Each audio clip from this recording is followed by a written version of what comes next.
Chapter 388. Amroth. Everyone was shocked, and Ron's eyes widened. This alien plane, filled with strange beasts and barren birds, was the place where the gods had sent a calamity to. It was the home of the legendary undead magic. Amroth? The elves were also shocked. They could hardly believe this fact.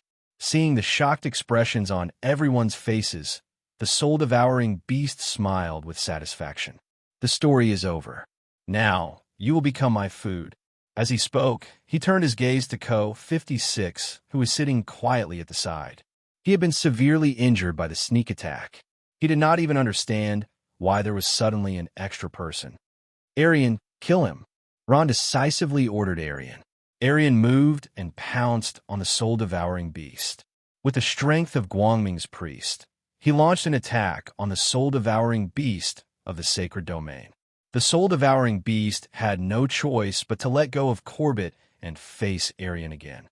After devouring souls, he was at his weakest and most vulnerable to attacks. Another corpse? The elves looked at each other. The corpse of a powerhouse of the sacred domain was already inconceivable. Now, there was another corpse, but this one was much weaker than Phalon. The legendary ancient necromancy is indeed not simple. Arian sighed. We underestimated him too much. Dideli glanced at Ron. Although she hated this seemingly evil power, she had to admit that necromancy was indeed very strong. Pornographic novels with the advantage of the sneak attack, the fearless Arian actually managed to force the soul-devouring beast to retreat. However, the difference in strength was obvious. Arian, who had the strength of a master, was no match for the soul-devouring beast of the sacred domain. After the soul-devouring beast regained its senses, it quickly turned the situation around. This won't do. This corpse is too weak. It's no match for the soul-devouring beast. Opavala said. Everyone saw that and agreed. The difference in strength between the two was too great. Defeat was only a matter of time. The glimmer of hope that had just been ignited in everyone's hearts was extinguished once again. The dark clouds of death once again shrouded everyone's hearts. How could Ron not know that? But at this moment, he had no other choice. He could only drag it out for as long as possible. Ram and Corbett continued to sit still as if nothing had happened. They quickly circulated their battle chi to recover their strength. The soul-devouring beast had already firmly suppressed Arian. The difference in strength between Arian and the soul-devouring beast was too great. Even if Arian were to risk his life, he would still not be a match for the soul-devouring beast. Hee, you dare to come out and make a fool of yourself with this kind of strength? Die. At this moment, the soul-devouring beast let out a loud roar as a cold smile appeared on its face. With a bang sound, the sharp bone spikes on its tentacles pierced into Arian's body. Arian acted as if nothing had happened. He raised his scepter and continued to attack the soul-devouring beast. What? The soul-devouring beast's expression changed. He quickly retracted his tentacles and cursed. Unlucky. Unlucky, it's actually another corpse. The corpse did not have a soul, so the soul-devouring beast naturally gained nothing. 3 minutes later, the battle between the soul-devouring beast and Arian finally came to an end. With a bang sound, Arian's body was sent flying. His body rolled a few times like a kite with a broken string and fell heavily to the ground. He slid a few feet away, and half of his body was badly mutilated. Fortunately, he was a corpse and did not feel any pain. He struggled to get up, but after walking a few steps, he fell down again. He was too badly injured. These things are so king annoying. The soul-devouring beast cursed fiercely. Looking at Arian, who was trying to get up, the soul-devouring beast stretched out his left hand. A black gas spread out from his body and formed a small black ball in his palm. At this moment, the soul-devouring beast's face revealed a cruel smile. He wanted to completely destroy Arian. With a bang sound, there was a strong explosion sound, and smoke and dust filled the air. Other than Ram and Corbett, everyone was stunned. The one who was attacked was not Arian, but the soul-devouring beast. Arian's head exploded like a watermelon. Blood and minced meat splattered all over the ground. Who? Who in the world attacked him? At this time, everyone's eyes flashed with a stubborn figure. Aurora. At this moment, her body was full of scars. She was holding her breath and barely standing. She held the bow in one hand, and the bowstring was still trembling. She had been the calmest all this time. During this period of time, she had recovered a lot of strength. However, the bursting flame arrow had consumed all the strength she had just accumulated. Her body went soft, and she knelt on the ground. Aurora, the elves exclaimed. Among them, Firth was the most concerned about her. He almost wanted to crawl over to her. Arian was about to be defeated. After it was defeated, no one would be able to stop this terrifying demonic beast. Aurora, who had seen the situation clearly, had to secretly accumulate strength and wait for an opportunity to finally launch a sneak attack. The bursting flame arrow was powerful. Half of the soul-devouring beast's head had disappeared, leaving only a headless body standing there. Seeing this, everyone showed a knowing smile. Aurora, are you okay? Dietrich asked. She admired Aurora's decisiveness. Aurora's face was pale. She gave her a tired smile. Finally, it's done. No. At this time, Rian frowned. That guy's not dead yet. What? Everyone's face changed. Ha ha ha. At this time, the soul-devouring beast's voice, which was as sharp as an owl's, sounded. His broken head slowly turned around. His face was full of blood and looked very ferocious. The flesh and blood on his horrifying open wound was constantly rolling as it slowly healed. He's still alive? Everyone was stunned. They could not believe the fact in front of their eyes. Aurora's heart instantly sank. She had no strength to launch another attack. Want to kill me? It's not that easy. The soul-devouring beast sneered. As long as I have soul energy, I can recover. Although he could recover his body, the soul-devouring beast had lost a lot of soul energy. After his head was fully recovered, his momentum had decreased by half. So it's you. I recognize you. The soul-devouring beast stared at Aurora with venomous eyes. His eyes were full of hatred. You're the one who shot me that time. Now it's the second time. When he was at the master level, the soul-devouring beast was shot by Aurora once. Now, both old and new hatred surged out together. I'm going to kill you. I must kill you first. The soul-devouring beast roared. The wings on his back flapped, and he madly rushed towards Aurora. His 10 fingers stretched forward, and 10 terrifying tentacles shot out. They swept towards her fiercely. Sharp bone spikes protruded from the tips of the tentacles. Aurora. Seeing that Aurora was about to die, the elves anxiously shouted. Unfortunately, they could not do anything. It's over. Amidst the dancing tentacles, Aurora closed her eyes in despair. At this time, a black figure flashed past quickly and hugged her. He used his not-so-tall body to protect Aurora. That person was Ron. Bang! The 10 tentacles pierced into Ron's back without any deviation. Ron! Aurora's beautiful eyes widened, filled with disbelief. Ha ha! There's actually someone who wants to die. You're the guy who made these corpses, right? Since you're looking for death, I'll kill you first. The soul-devouring beast laughed loudly. The 10 tentacles frantically contracted, desperately sucking Ron's soul energy. Ron, why are you? Aurora's eyes were wet with tears. With the soul in his body being sucked away, Ron's face was twisted in pain. But at this moment, he squeezed out a smile. Oh, Ron, so sorry. You recognized me long ago? Aurora finally couldn't hold it in anymore. Tears fell from her eyes. Yes, although your appearance has changed, but your smell, your actions, when you're angry, it's exactly the same as before. Ron was incomparably weak, and his words were intermittent. But I don't know how to recognize you, as expected of a soul energy cultivator. You're only at the master level, but your soul energy is so vast and pure. This is great. The soul-devouring beast laughed loudly. Aurora, I love you to be able to die in your arms. I'm very happy. Ron's hand that was tightly hugging Aurora slowly slid down. His eyes gradually dimmed. His soul energy was almost completely sucked away. Ron. Shea covered her mouth tightly, trying hard not to cry out. At this moment, she finally knew that the elven girl in front of her was none other than Aurora from the Balarax Academy. Ron.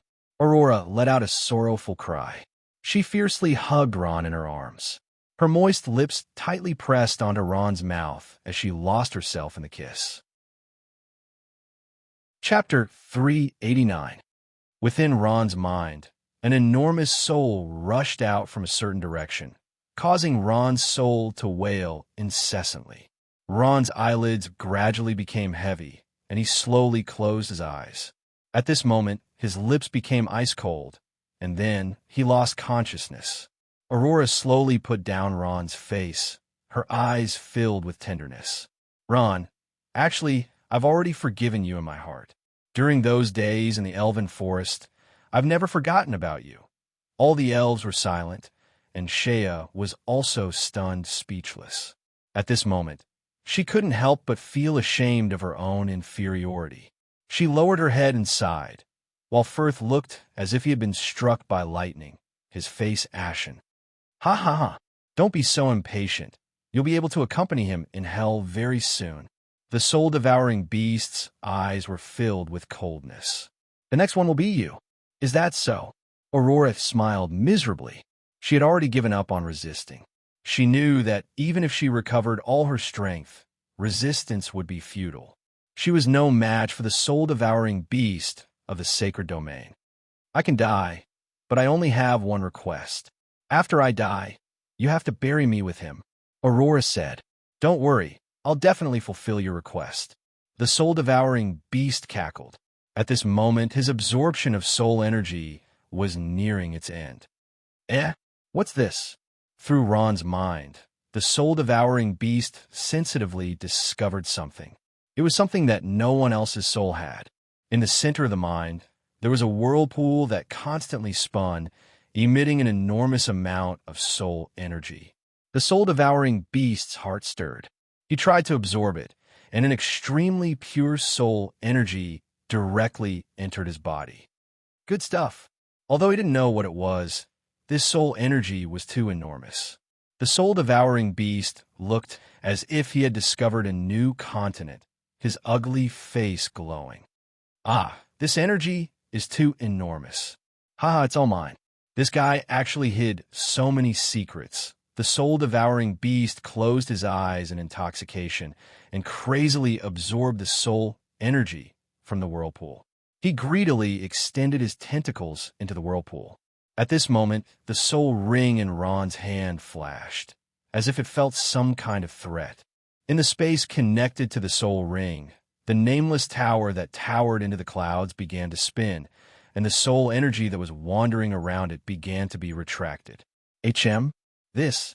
Suddenly, the soul-devouring beast's expression changed drastically. He felt the soul energy in his body flowing out of his body uncontrollably. How? How can this be? No. The soul-devouring beast struggled. Its eyes were filled with fear, its tentacles, and its 10 tentacles began to tremble frantically. The soul-devouring beast wanted to retract those 10 tentacles, but those tentacles seemed to be firmly stuck to Ron's body. It couldn't pull. Everyone's eyes widened in astonishment. They had no idea what was going on. The soul-devouring beast seemed to have become extremely terrified. Plop! The soul-devouring beast finally couldn't take it anymore, and suddenly knelt down.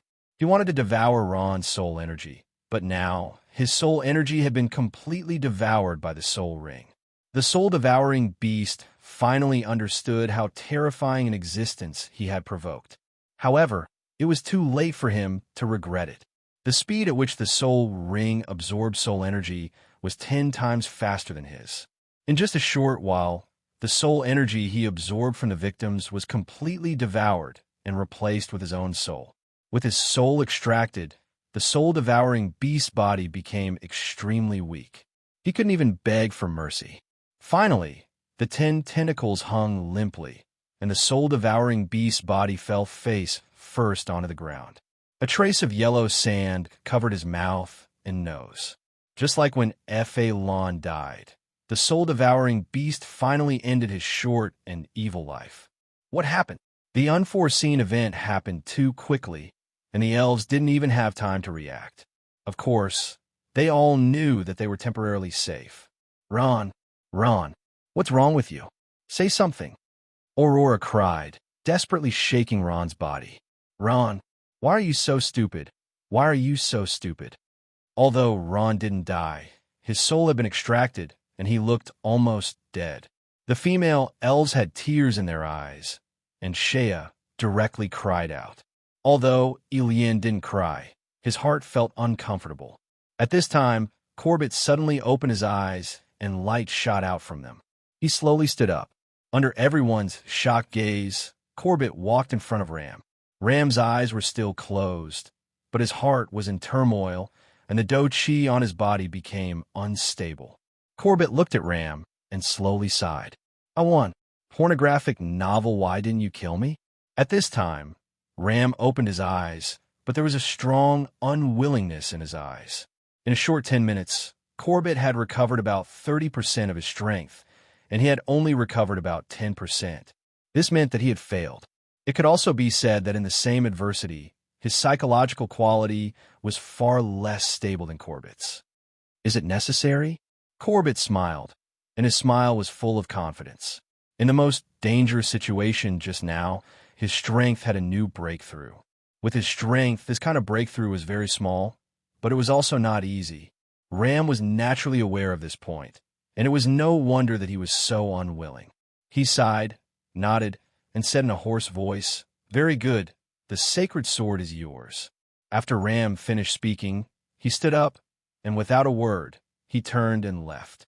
After a while, his figure disappeared in the rolling yellow sand.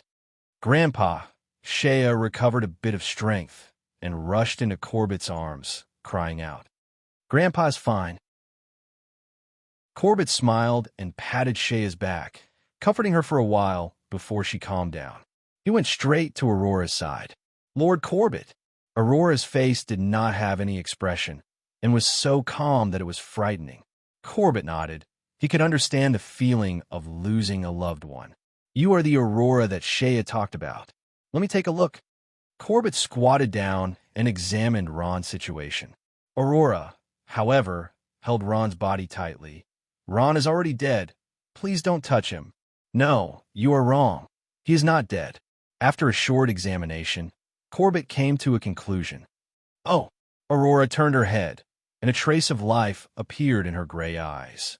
"Don't worry, his soul is still here. We just don't know when he will wake up." Corbett said, "Really?" Aurora's face lit up.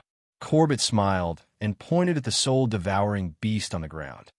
"Of course, this guy is dead. I believe that Ron killed him. I'm sorry, I don't have a deep understanding of souls, so I'm not too sure what happened, but one thing I can be sure of is that Ron's soul is still here." In Ron's sea of consciousness, there was black fog floating everywhere, and the entire sea of consciousness was a scene of chaos. In the sea of consciousness, the whirlpool that was constantly rotating flashed, and a trace of black fog gradually condensed, forming the shape of a person. That person grew a body, grew hands, grew legs, and finally grew a head. That was Ron's soul, and the scattered soul finally reformed into Ron's appearance. Except that his soul was now extremely weak. Isn't this my sea of consciousness? Why is it so messed up? Ron was surprised.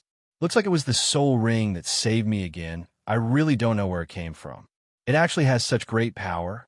Ron recalled the scene back then, and without a doubt, it was the soul ring that saved his life again. Although he couldn't control his body now, his soul was still here, and he would recover sooner or later. Looking at the chaotic sea of consciousness, Ron sighed. It was better to tidy up his sea of consciousness first. Ron tried to control the black fog, but the fog didn't seem to listen to him. He spent a lot of effort to suck the black fog into his body, and at this time his soul became stronger again. So difficult, but don't worry, I'll take it slow. Ron clenched his teeth, and through his own efforts, he slowly sucked the wandering soul energy into his body and tidied up the chaotic sea of consciousness. After an unknown amount of time, Ron's chaotic sea of consciousness slowly improved, and the floating black fog became less and less, and the sea of consciousness that was as clear as before slowly emerged. Little by little, it was remodeled and strengthened. Through this remodeling of his soul, Ron had a deeper understanding of the soul. In the process of going from chaos to rebirth, Ron didn't realize that his sea of consciousness was many times larger than before. After an unknown amount of time, the last strand of soul energy was completely remodeled, and the entire sea of consciousness returned to its former state. Above his head was a soul vortex that was constantly rotating, and below his feet was an endless sea of consciousness. Between the sea and the sky, there was a powerful soul floating. All right, Ron looked at everything in front of him with satisfaction. The remodeling of my soul is finally complete, and it's time to go out and take a look. I hope it won't take too long. The so-called go out was a term used in necromancy magic, and it referred to the process of the soul regaining control of the body. At this time, Ron slowly opened his eyes. Ga? Ron jumped in fright, and what appeared in front of him was a pair of blinking big eyes, and the owner of these eyes had a face full of joy. Big Brother Ron, you're finally awake. Ron focused and looked. If it wasn't Rainey, who else could it be? At this moment, her face was full of excitement. Big Brother Ron, you're awake. I'll go tell Sister Becerra. After saying that, she ignored Ron's shock and rushed out like a gust of wind. Ron looked around carefully and saw that he was in a luxurious room. Rainey had gone out, and he was the only one in the room. Where's this? Ron couldn't help but be stunned, and he scratched his head. At this time, Ron suddenly stopped scratching his head. He looked at his arm in disbelief, his eyes full of shock. Chapter 390. Knock, knock, knock. At this time, there was a rush of footsteps in the corridor outside the door. Then, the door was pushed open. Yauchi book, grain web, Ron. Becerra stood outside the door, holding her thick skirt. She was out of breath from running, but her face was full of joy. Becerra, Ron called out in surprise. Becerra cheered and threw herself into Ron's arms. Ron, you're finally awake. I was so worried. Ron hugged Becerra gently and smiled. I'm fine now. At this time, Rainey and Kay pushed the door open and came in. When they saw Ron and Becerra hugging each other, they giggled. Becerra let go of Ron in embarrassment. Oh, right, where is this? How did you find me? Ron was a little confused. He clearly remembered that he was injured in another dimension. Then, he didn't know what happened, but he saw them when he woke up. This is Sueyes City. Becerra pursed her lips and smiled. After we returned to Zimmer City, we waited for a few days, but you didn't come back. We were worried, so we decided to go back to Sueyes City to find out more information. Then, we waited for you at the teleportation point. Ron was surprised. Are you guys just going to wait there like that? What if I didn't come out for a few months? Sometimes, some mercenary missions were very difficult. It was normal for them to stay in another dimension for 10 days to half a month. Some even stayed for years. Some were unlucky and never came back. Becerra smiled. Her evidence was firm. It's okay. Rainey and I have discussed it. Let's not talk about a few months. Even if it was a few years, we would still wait. If you didn't come out, we would wait for you for the rest of our lives. Looking at Becerra and Rainey's sincere eyes, Ron was touched. He calmed himself down and asked, "Oh, right. How long have I been unconscious? Where are the elves who were with me?" Becerra lowered her head. "You've been unconscious for more than a month after you came out from the other plane. When we saw you being carried out, we were all frightened. We saw the elves. Fortunately, the female elf named Celia recognized me and brought you here." She pursed her lips. "These days, a human girl named Shea and an elf girl named Aurora have been taking care of you." Shea, Aurora. When Ron heard this, he couldn't help but smile bitterly. These two were out-and-out enemies. It would be good if they didn't fight. Ron thought for a moment and asked hesitantly, I'm sorry to interrupt. The two of them, there's nothing going on, right?" Becerra shook her head. "It's nothing. I can see that these two women like you very much. They were even more nervous than I was when they saw you unconscious. However, it didn't talk much. The atmosphere seemed a little strange. Basara said in a low voice, "It's good that they didn't fight." Ron breathed a sigh of relief. He liked both of these women. This matter was enough to give him a headache for a while. "All right, where are they?" Ron asked. Something seemed to have happened in the elven race. After Aurora found out, she hurried back. Basara said, "Not long after Aurora left, Sister Shea also left. Before she left, she kept an eye on us and asked us to take good care of you." "They all left?" Ron was a little disappointed. After a long separation, he had a lot to say to the two of them. Who would have thought that the two of them would leave? Basara blinked and asked with concern, "Ron, is your body okay?" Ron smiled. "What can happen to my body? I'm fine." "All right, I'll tell you by the way. After being unconscious for a few days, my strength unintentionally broke through the master level." Master level? When the two of them heard that, they were surprised and happy. In their hearts, they had long regarded Ron as their sky. Naturally, the stronger he was, the better. "That's great." Basara and Rainey cheered. "Brother Ron, congratulations." Kay's eyes were filled with envy. Ron was only a few years older than her, but he was already a master at such a young age. Although she had the title of Beaumont, she couldn't even unleash 10% of Beaumont's strength. Thinking of this, Kay sighed softly in her heart. At this time, Rainey seemed to have thought of something. She took out something from her space bag and waved it in front of Ron like she was presenting a treasure. "Brother Ron, what do you think this is?" "What's this?" Ron looked at the few white bottles in front of him and asked in surprise. "Guess." Rainey beamed with joy, looking mischievous. "Could this be?" Ron muttered to himself. At this time, his heart skipped a beat. His eyes lit up as he exclaimed, "Stamina potion." "You guessed it." Rainey beamed from ear to ear. "Rainey, you really succeeded?" Ron was surprised and happy, his face full of disbelief. "That day after I got the moon spring water, I went back home and used only 2 days to develop it." Rainey smiled and said, "Does this thing have to be drunk directly?" Ron gestured. "This way, I can recover all my strength." "Yes." Rainey smiled and said, "Let me try." Ron had been unconscious for a few days and was very weak. This was the time when he needed the stamina potion the most. He was still worried. This stamina potion was a new thing and had to be used in battle. If it hadn't been tested, it could easily spoil things during battle. As for understanding this thing, how long it would take to take effect after drinking it, how much strength he could recover, and so on, Ron twisted open the bottle cap and took a deep breath. He closed his eyes and drank the stamina potion that was about the size of test tube. After drinking a bottle of stamina potion, Ron was still calm at first. After a while, he said, He felt his stomach heating up. A wave of heat rose from his stomach and quickly spread to his 4 limbs and 8 meridians. After a while, he felt his entire body heating up. His originally weak body was instantly filled with energy. "How is it?" Rainey stared at Ron nervously. She was afraid that the potion she had made would fail. "Not bad." Ron reached out his hand and exerted force. His fist made a cracking sound.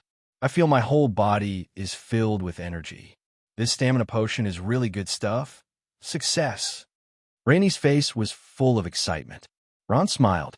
"Rainey, you did well. But are there only 5 bottles?" Ron threw down the empty bottle and looked at the 4 bottles of stamina potion on the table. Rainey's eyes flashed with worry. "The moon spring water will run out soon. I used what I had to make a few bottles. If we want to expand our production, we won't be able to get the moon spring water." "I see." Ron took the 5 bottles of white stamina potion from Rainey, disappointment flashing in his eyes. "Is the moon spring water still under lockdown?" "Yes." Rainey nodded. "Sister Aurora told me that the moon spring water is now much stricter than before. Even she can't get it." "Forget it, then. We'll talk about it in the future." Ron's eyes were full of regret.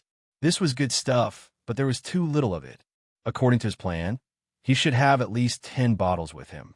That way, he wouldn't have to worry about running out of stamina.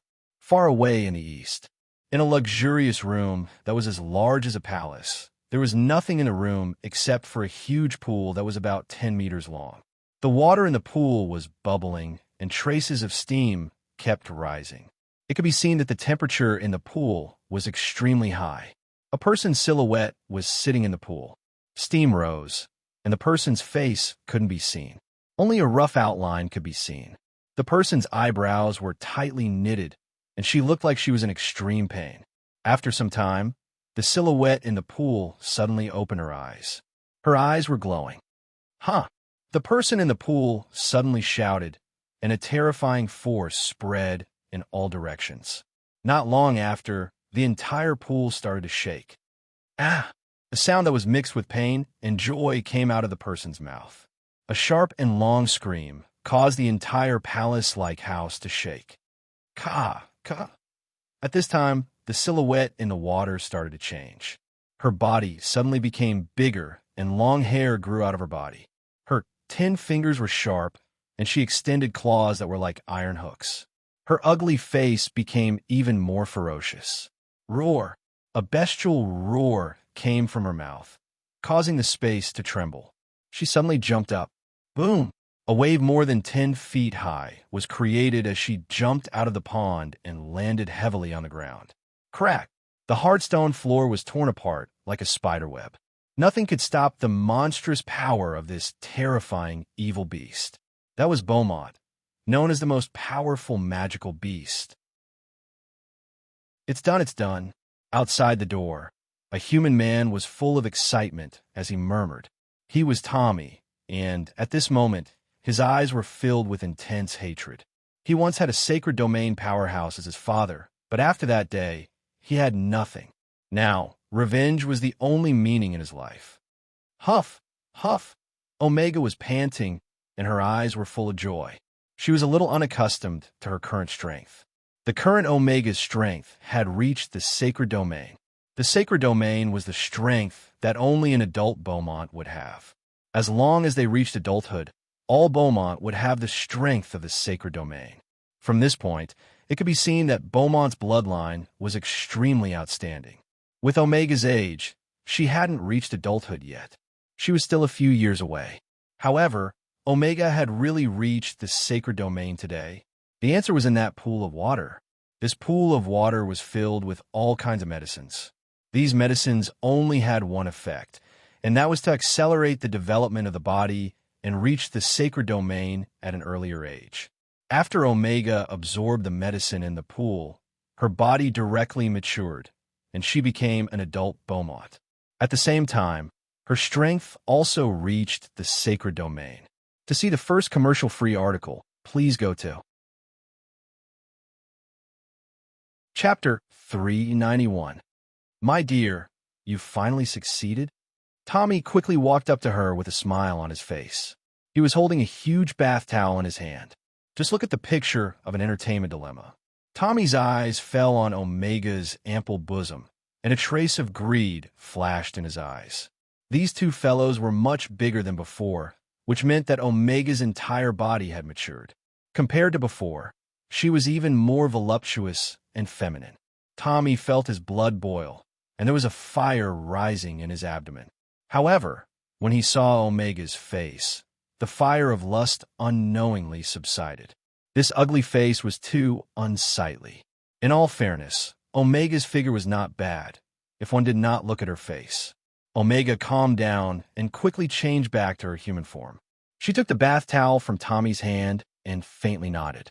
She draped the bath towel over her body and wrapped it around her strong body. At this moment, Tommy's eyes were filled with hatred, and he impatiently asked Omega, "My dear, now that you have become an expert of the sacred domain, when are you going to kill Ron and avenge my father?" Omega looked at him with dissatisfaction. Although both of them had the same goal, and she also hated Ron, she did not like the feeling of being ordered around. I'm sorry. I was too eager for revenge." Seeing Omega's eyes, how could Tommy not understand? However, his way of dealing with it was very flexible, and he immediately admitted his mistake. Omega smiled with satisfaction, and a trace of coldness flashed in her eyes. "I will kill him, Knight." The entire coast to the east of the Kingdom of Magical Beasts was the territory of the Beaumont clan. Unlike the human empires, magical beasts viewed their own territories as pornography. Moreover, Beaumont clan was a high-level magical beast, and their territory was also very large.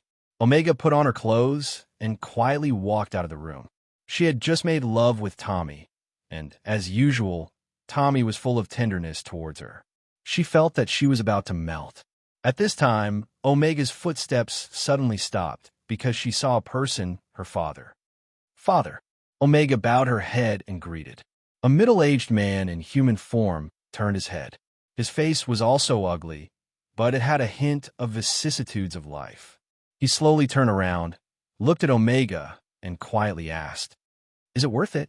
There was not a trace of emotion in his calm voice. "I want revenge." Omega remembered the humiliation she had suffered in the battle between the orcs, and the flames of anger in her heart burned again. Slap. Omega's face received a crisp slap. This slap was extremely heavy, and half of Omega's face swelled up. "Father, you—" Omega was stunned. She had never been hit by her father, not even once. For a moment, tears of grievance flowed down her cheeks. "What, Omega, do you still think I hit you wrongly?" The middle-aged man sneered and said in a mocking tone, "You secretly use potions to promote your body's growth so that you could become an adult earlier. Today, you have already become a powerhouse of the sacred domain. Should I, as your father, congratulate you?" Omega covered her face, trying hard not to cry out loud. The middle-aged man stared at Omega. "You clearly know that although this method can help you reach the sacred domain earlier, it is extremely disadvantageous to your future growth. Why? Why do you still do such a foolish thing? Why can't you wait a few years and grow into a real Beaumont? Why? Why do you have to use such a crooked method? Your grandfather, Hao Qin, wanted you to become a Beaumont in the future and take over his position as deputy chairman. But you are really too disappointing." The middle-aged man raised his voice. He was so angry that he could not vent his anger, and looked as if he expected better from her. It was no wonder that Omega's father was so angry. Many magical beasts, in order to make their bodies mature faster, would often use some drugs to promote their body's growth. They would reach adulthood in a short time and possess the power of an adult. However, this method was against the laws of nature. The aftereffects were huge, and it would affect their future growth. With Omega's bloodline and talent, it was very likely that she would step into the sacred domain like her grandfather, Hao Qin, and grow into a real Beaumont. However, all of this was destroyed by Omega herself. It was no wonder that the middle-aged man was so angry. Omega was young and hot-blooded. On one hand, it was because she was eager to take revenge. On the other hand, it was because the expectations and pressure from her family were too great. It was as if her failure to become a Beaumont was a disgrace to her family. This was also a kind of escapist mentality. "You're pissing me off." The more the middle-aged man spoke, the angrier he became. He raised his hand and was about to ruthlessly swipe Omega again. At this time, the middle-aged man's hand stopped. He calmly shouted, Who is there? Get out here." "Yes, uncle, it's me." Tommy had been hiding in a corner, not daring to even breathe loudly, let alone come out. When he heard the middle-aged man shout, he trembled as he got out. "It's you?" The middle-aged man frowned. He naturally recognized that this was his good friend, the son of Sword Saint Wharton, Tommy. At that time, he was the one who brought Omega to the Holy Roman Empire. Now that Tommy's father was dead, he naturally did not have to give face to him. At this time, the middle-aged man's heart skipped a beat. He seemed to have thought of something. His pupils shrank, and he glared fiercely at Tommy. "Tell me, did you ask her to do this? So that she could avenge your father?" No, no." Tommy quickly waved his hands. Under the middle-aged man's murderous gaze, he would rather die than admit it. "Father, it's not him. It's my own decision." Omega immediately stood in front of her sweetheart and told her father about the humiliation she suffered in the Beastmen tournament. "Even if that's the case, you can't do this. Couldn't you have asked your father to kill that kid called Ron?" Why did you have to do it yourself? Hearing that it was not Tommy who instigated this, the middle-aged man's expression eased a little. Omega lowered her head and said softly, "Father, I know I was wrong." At this point, Omega's father could not do anything to her. The situation was not that bad. At least Omega had the strength of the sacred domain. In front of Hao Qin, it was still acceptable. As for the divine domain, it was most likely just a fantasy. Although Omega's talent and bloodline were very outstanding, in his eyes, it was still a very remote thing. The middle-aged man snorted coldly. He looked at Tommy and said loudly, "Omega, I don't object to you being with this guy, but you can't be his wife, and you can't have children with him. Do you understand?" Under the middle-aged man's murderous gaze, Tommy's body trembled violently. He could not help but move closer to Omega. In Beaumont's territory, any Beaumont could kill him as easily as squashing an ant. He could only rely on Omega. Tommy only felt endless humiliation at the middle-aged man's request. He could not even say a word of protest. "Got it," Omega said in a small voice. "Humph." The middle-aged man waved his hand and left angrily. Ron rested for a few days in a luxurious hotel in Suya City. Then he set off for Zoomer City, the capital of the Orc Empire. Although he wanted to see Aurora again, he could not enter the elf forest. Splash! A burst of excited voices came from the riverbank. The fish took the bait. The fish took the bait. Rainey and Kay stood on the riverbank, fighting over a fishing rod. The fishing rod came out of the water, and a 5-pound fish was hooked. "It's mine. I caught it." The two of them fought over the fish until their faces and ears turned red. "They are all children." Looking at this scene, Ron smiled. He lay quietly on the green grass alone. Unexpectedly, he did not cultivate and enjoyed this rare leisure time. On the way back to Zoomer City, the capital of the Orc Empire, they inadvertently passed by this beautiful lake. They were all attracted by the charming scenery on the lake and strongly requested to camp here. Ron agreed, and so this scene happened. The warm sun shone on his body, and the gentle breeze blew. Ron closed his eyes comfortably. "It's time to eat." Becerra's voice came from not far away. Ron got up and walked toward Becerra. By the riverbank, there were a few small tents and a big iron pot on a metal frame. The pot was boiling, and a rich, meaty aroma filled the air, making people salivate. Becerra was wearing an apron and holding a bucket of water, standing at the side like a virtuous wife. When she saw Ron coming, she smiled like 100 flowers blooming. For a moment, Ron was stunned. "What are you looking at?"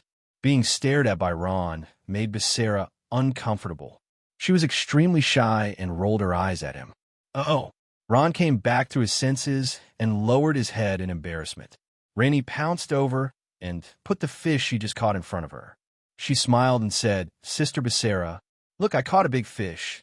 "Nonsense, I was the one who caught it," Kay retorted. I caught it. The two little fellows started to argue. Okay, Becerra smiled and said, "The two of you caught it together. Come, let's eat." Becerra's words were indeed effective. Rainey and Kay heard it and stopped arguing. They were so happy that their eyebrows were raised. "Drink the soup first," Becerra said. She scooped a bowl for Ron and then for each of them. "Thank you." Ron took the soup from Becerra's hands. At this time, his face was filled with happiness. The soup was very clear and emitted a mesmerizing aroma. Ron blew away the white steam floating on the surface of the soup. Suddenly, his expression froze. In the steaming soup bowl, circles of ripples spread out from the middle. "There's an enemy." Ron reacted quickly and woke up in an instant.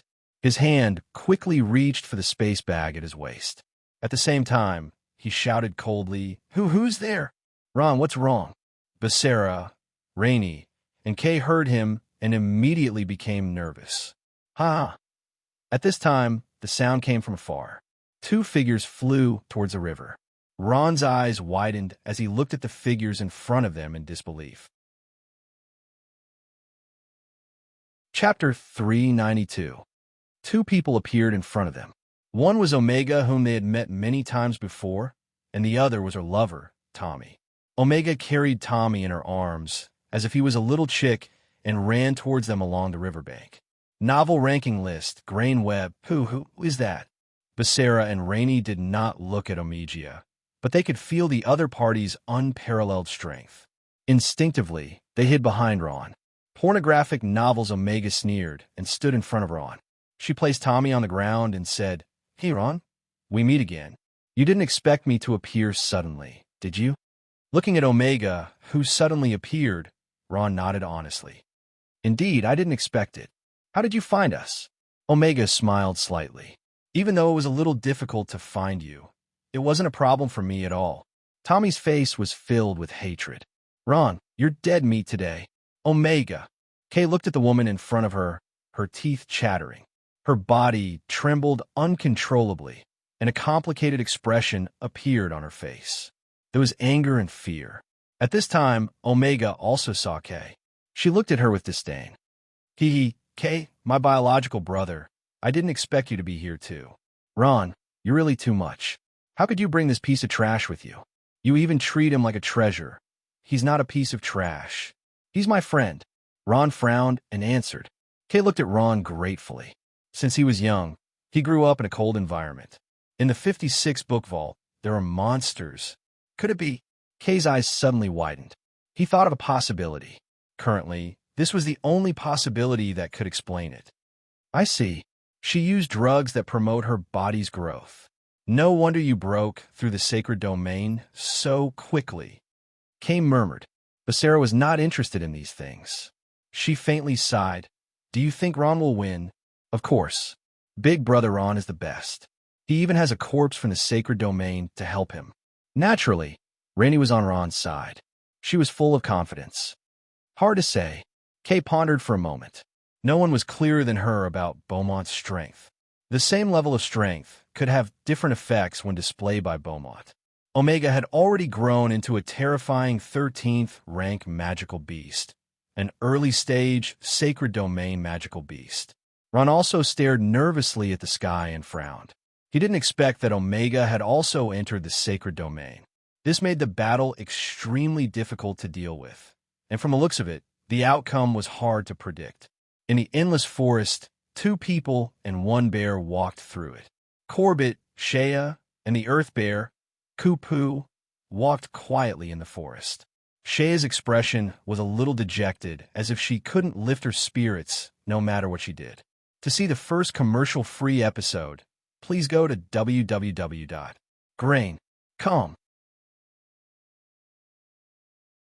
Chapter 393. "Shea, why don't you stay? It's such a good opportunity." The 56 book vault had overturned her expectations. "This is the secret of the sacred sword." Corbett smiled.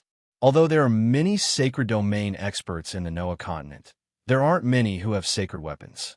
Of course, other than the magical beasts in the sacred domain, they don't use weapons." Corbett continued, "Sacred weapons are different from the weapons we use. A normal weapon, even if it's at the dark gold rank, can only increase a person's battle prowess. But sacred weapons, they have some special, heaven-defying effects. For example, this sacred sword," Corbett proudly raised it up high. "It has the ability to heal. As long as you channel your chi into it, it will automatically transform into healing energy. It's really good stuff." Shea's eyes lit up.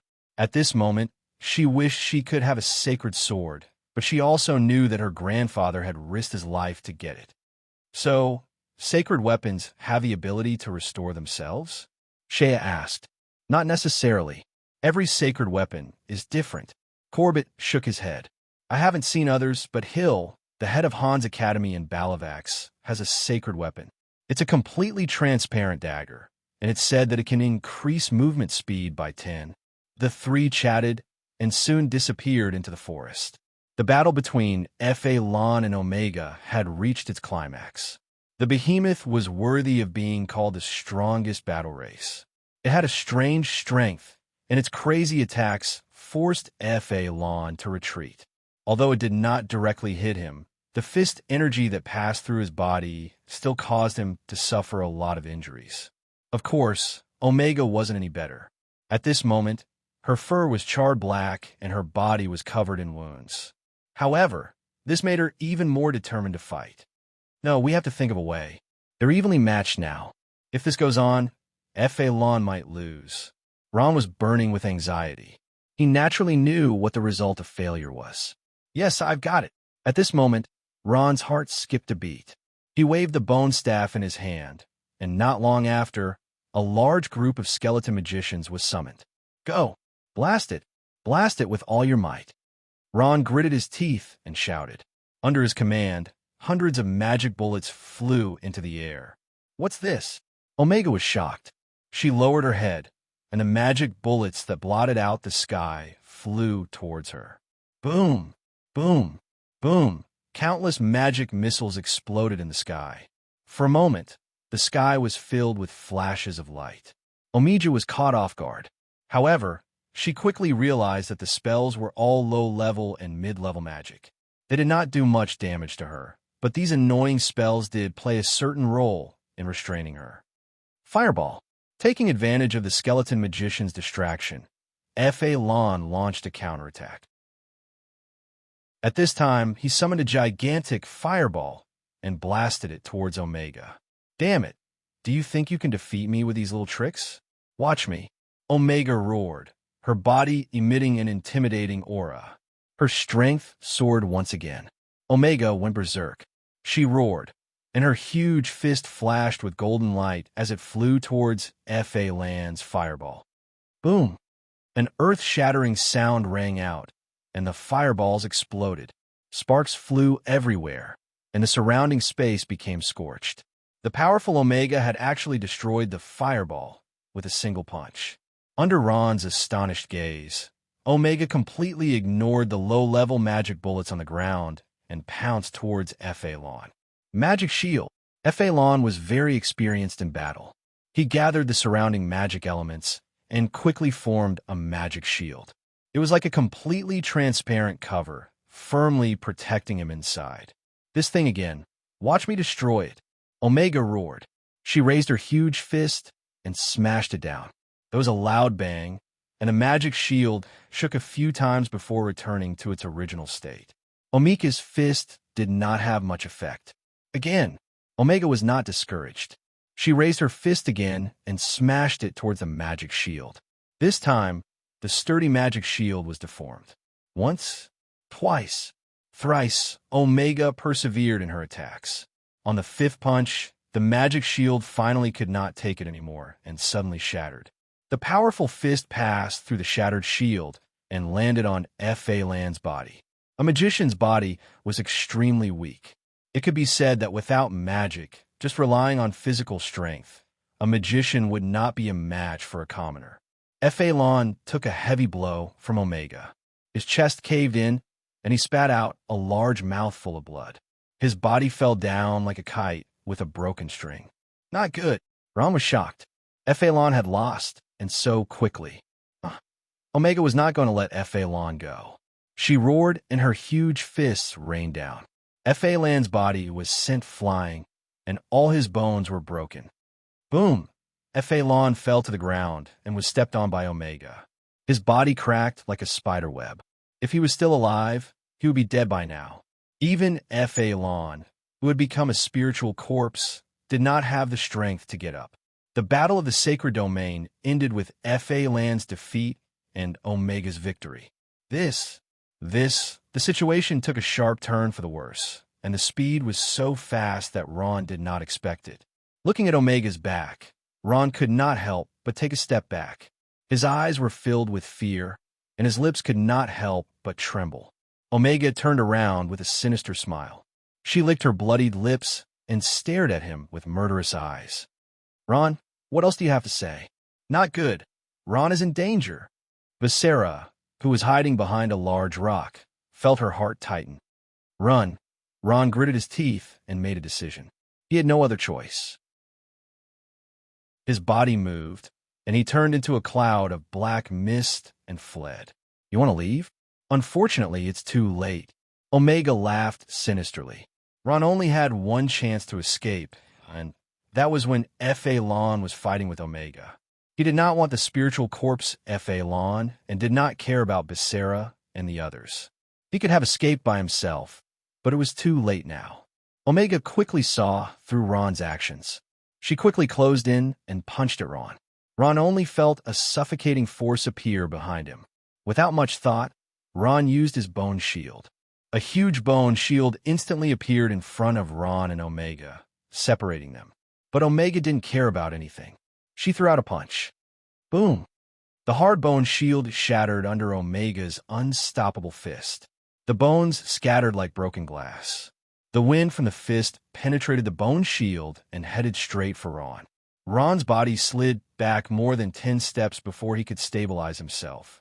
At this time, blood seeped out of the corner of his mouth. Just being hit by the wind from the fist was enough to injure Ron. Chapter 394. At this moment, Ron's face was filled with fear and despair. The adult Beaumont's strength was too terrifying, far beyond his expectations. Underworld novel, Grainweb F.A. Lawn was defeated, and he no longer had a trump card to contend against Omega. Crash! The rocks on a mountain wall slid down, and Omega walked closer with a sinister smile. How is it? Ron, where's your arrogance from before? Omega sneered, and with every step she took, Ron took a step back in fear. Seeing all this, Tommy was overjoyed and shouted from afar, Omega! Kill him for me! Omega's brows furrowed imperceptibly as she turned her head in dissatisfaction. She fiercely glared at Tommy and said, Tommy, how many times have I told you? Don't use such a commanding tone with me. The proud and arrogant Beaumont clan would not be controlled by humans, even if it was the person she liked the most. Sorry. Intimidated by the other's fierce aura, Tommy was momentarily at a loss for words, but then he cast a hateful gaze at Ron. Seeing Ron's twisted expression due to fear, Omega felt an inexplicable sense of pleasure from the bottom of her heart. For this day, I've waited for too long. In order to break through the sacred domain, I even used forbidden drugs. Omega looked at Ron with eyes full of hatred. All of this is for revenge. Ron, I will never forget the humiliation you brought to me. How can my noble Beaumont clan be defeated by a human like you? At this moment, Ron's back bumped into a hard object, but it was a mountain wall. At this moment, he could no longer retreat, and cold sweat flowed down his forehead. Hey! Omega's eyes flashed, and her hand reached out at lightning speed, grabbing Ron, who couldn't escape in time. Let me go. Ron's legs kicked with all his might, but Omega's thick and furry hands were like a pair of iron pliers, holding him firmly, and he couldn't move at all. Due to his breathing difficulties, Ron was almost suffocating, and his face turned purple. Ron, Becerra cried out. She wanted to rush out, but she was held back by Kay. Brother Ron. Rainey looked at Brother Ron's thin figure struggling in the hands of the tall Beaumont, and tears unknowingly filled her eyes. Becerra and Rainey seemed to have lost their minds, crying, and wanted to rush towards Ron's direction, but they were held back by Kay. You guys are crazy. That's an adult Beaumont. Facing an adult Omega, Kay was also a little fearful.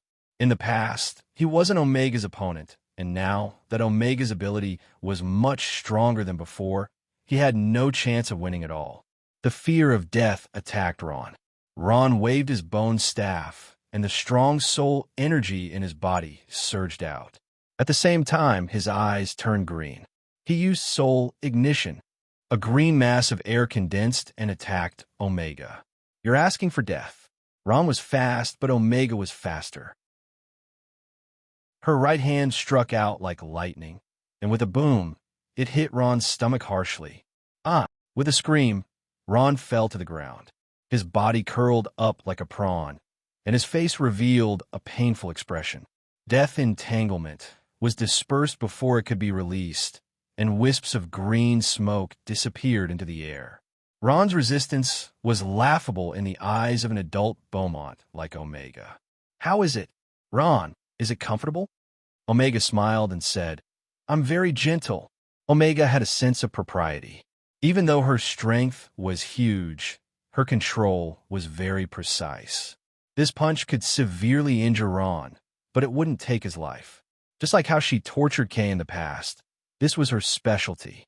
Omega liked this feeling of torturing the weak, especially when it came to Ron, who was her enemy. She found an inexplicable thrill. Omega smiled and said, "Ron, let me ask you, are you convinced?" Ron tightly clutched his stomach, his body twitching uncontrollably. He was enduring great pain. His sternum was almost broken, and he was in so much pain that he couldn't even speak. Omega sneered and grabbed Ron's hair. "I'm asking you a question. Answer me." You actually dare not answer this lady question." "Very good, very good." Without waiting for any response from Ron, Omega sneered, and a cruel smile appeared on her face. At this time, a fist slowly grew bigger in Ron's eyes. Bang, bang, bang, 1 punch, 2 punches, 3 punches. A dull sound echoed in the valley. A huge beast more than 3 meters tall held a human in each hand, and its fist as big as a plate kept punching Ron's face. Although Omega's strength was very small, but on the weak Ron's body, it was very fatal. After a while, Ron's face was covered with blood. Ah, ah, ah. Poor Ron's face was already distorted, and the bones on his face were all shattered. At this moment, no one could recognize his appearance. Tommy looked at all this from afar. The initial pleasure in his eyes turned into shock, and finally, he felt a bone-piercing chill. This Beaumont woman was too scary. Ron was already in despair. He completely gave up resisting, and his mind was blank. Damn, this guy actually fainted. Omega cursed and put down Ron's body. At this moment, Ron's whole body was already unconscious. Facing the almost dying Ron, Omega's face not only did not have any compassion, but instead became even more brutal. Ron, how can the humiliation you brought me be over with this little pain? Don't think that you'll be fine just because you fainted." Omega's face was full of malevolence. She lifted a huge foot and stomped on Ron's left leg. "Gotcha!" A crisp sound was heard. Ron, who had already fainted, was stimulated by the intense pain. He kept twisting like a worm, desperately trying to break free from Omega's foot. But not only did Omega not let go, on the contrary, her left foot kept wriggling, causing Ron to suffer even more pain. Ron's body trembled for a while before completely relaxing. At this moment, he was already on the verge of death. He could only breathe out, but not in. Omega's foot was released at this moment. Ron's left foot was like a fried dough twist, completely twisted out of shape. Beaumont's immense strength was no joke. Omega followed suit and broke Ron's right leg. Unfortunately, she did not hear the expected howl, and he only let out a low moan because at this moment, he did not even have the strength to move. He was almost numb from the torture. This was definitely the cruelest scene in the world. Omega's face was filled with a cruel smile. This was the only way to wash away her humiliation. Kay looked at everything in front of him, and his face turned red. He clenched his fists, and his body trembled with anger. Whoa! Seeing Ron being tortured to this state, Becerra and Rainey hugged each other and were already in tears. Suddenly, Becerra broke free and ran towards Ron. "Sister Becerra," Kay and Rainey cried out involuntarily. At this time, it was too late for them to stop her. Becerra had already run far away, leaving them with only her back view. Not fun at all. No matter how much Omega tortured him, Ron could not even make a sound. He lay there like a pile of mud, his face full of blood. Only his weak breathing showed that he was still alive. "Forget it, I've played enough. Let's kill him now."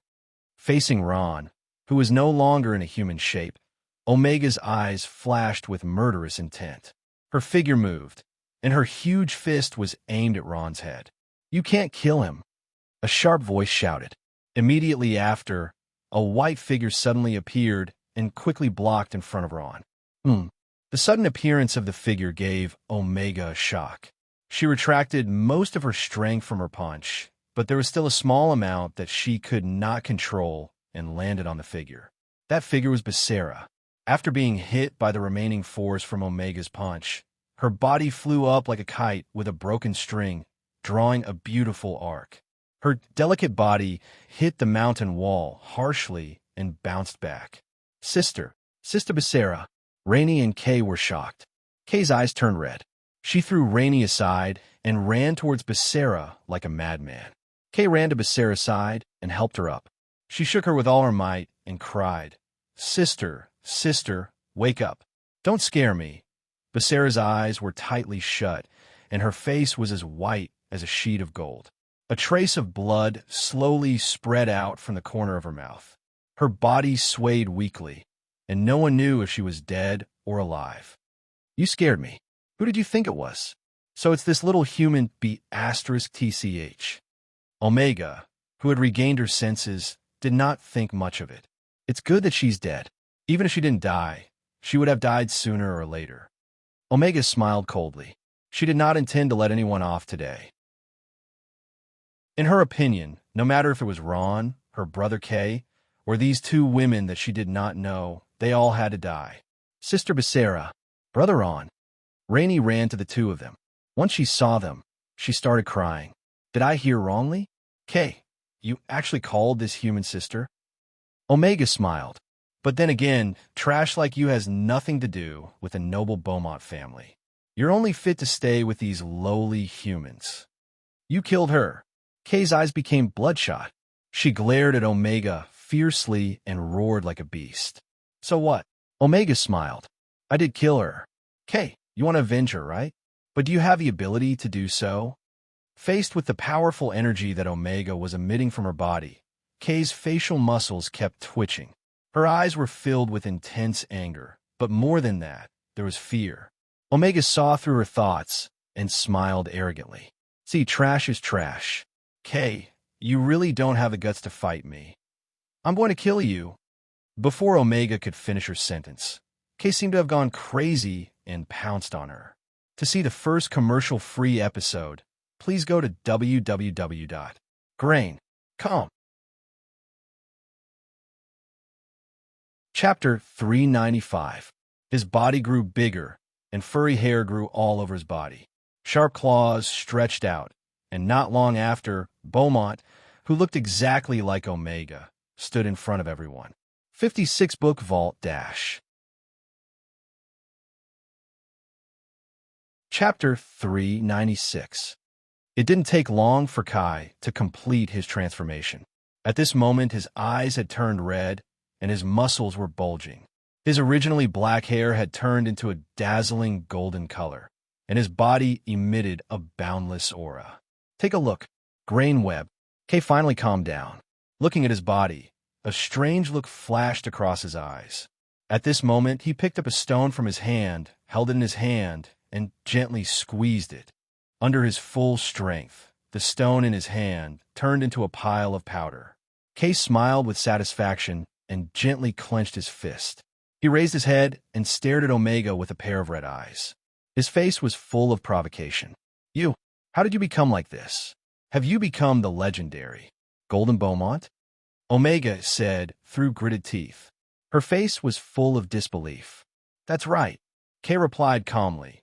"Just as you guessed, I have become the legendary Golden Beaumont because..." At this point, Kay paused. "My power has broken through the sacred domain." "What?" Omega was stunned. She could not believe her ears. Imagine a person who could not even defeat a normal civilian suddenly claiming that he had broken through the sacred domain. This sounded like a joke to everyone. Sacred? Sacred domain? Don't. You must be joking. You're a piece of trash who can't even compare to a normal human civilian. How can you break through the sacred domain? Are you insulting my intelligence? Omega laughed mockingly. However, her confidence was somewhat lacking. Believe it or not, that's your problem. Kay's face was full of a confident smile. Because I am the legendary Golden Beaumont. Huh. Looking at the golden Kay, Omega wanted to laugh, but found that she could not. She argued, "The so-called Golden Beaumont is just a legend. Who knows if it's true?" Kay's face darkened. He laughed coldly. "Whether it's true or not, you'll find out soon enough." "How? How is this possible? That Beaumont's aura is completely different." In the distance, Tommy's body trembled. He looked at Omega and clenched his teeth. This be *TCH. Why didn't she just kill them? With her strength, she could have done it. Could have. Tommy's face was full of anger and unwillingness. The two Beaumonts silently faced each other, one black and the other golden, facing the increasing hostility. The aura of the two continued to rise. On the ground, some small stones began to tremble slightly. A gentle breeze blew by, bringing along a leaf. The leaf curled up and slowly floated down. The moment the leaf landed on the ground, it opened the curtains to the battle between the two Beaumont. Suddenly, Omega moved. She took the initiative to attack first. With a low roar, she rushed towards Kay. Her huge fist was shining with a golden light. Her huge figure brought along a whistling wind. Kay could not help but show weakness. He shouted, and his whole body flashed with a golden light. He also punched towards Omega. Boom! The two Beaumont collided with each other. Huge sparks burst out. A shock wave soared into the sky and spread in all directions. Kill! Roar! Like thunder, the two Beaumont crazily pounced and bit. One was an adult Beaumont, and the other was a legendary golden Beaumont. Both of them had the strength of the sacred domain. Their battle was earth-shattering. Impossible! Impossible! How can this trash have this kind of power? The most shocked one was Omega. She did not expect that the trash she had always looked down on was actually a golden Beaumont. Just as he said, he had the strength of the sacred domain. He was on par with her. The most terrifying thing was that he was not even an adult yet. How is it? Omega, my strength has surprised you. Kay laughed as he fought. He had finally obtained the power he had always dreamed of. He was now extremely excited. Every time Kay was bullied by Omega, he would dream of this scene. Today, it had finally become a reality. Damn it. So what if you are from the sacred domain? I can still defeat you. Amika would never admit defeat. How could someone as prideful as her admit defeat? She forced Kay back with a punch, and then leaped into the air in a flash. Aerial battle? Kay looked at Omega in the sky and muttered. At this time, he smiled proudly. All right. Kay kicked off with his legs and leaped into the sky like lightning. He faced off with Omega in the sky. He can really fly, Omega gasped. She still could not accept it before, but seeing Kay fly in the sky, she finally accepted the fact that Kay was from the sacred domain. Before stepping into the sacred domain, Beaumont did not know how to fly. There was no strength that could support their heavy bodies.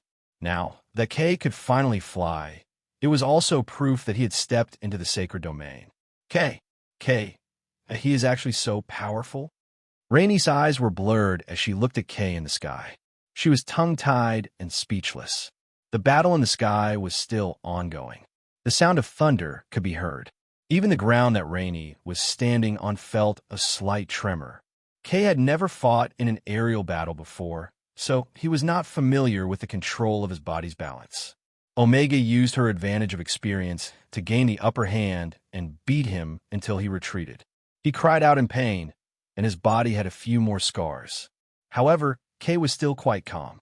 He quickly stabilized his footing, first defending, then slowly attacking, turning the situation around bit by bit. Kay did not have much combat experience because he did not have the strength to fight.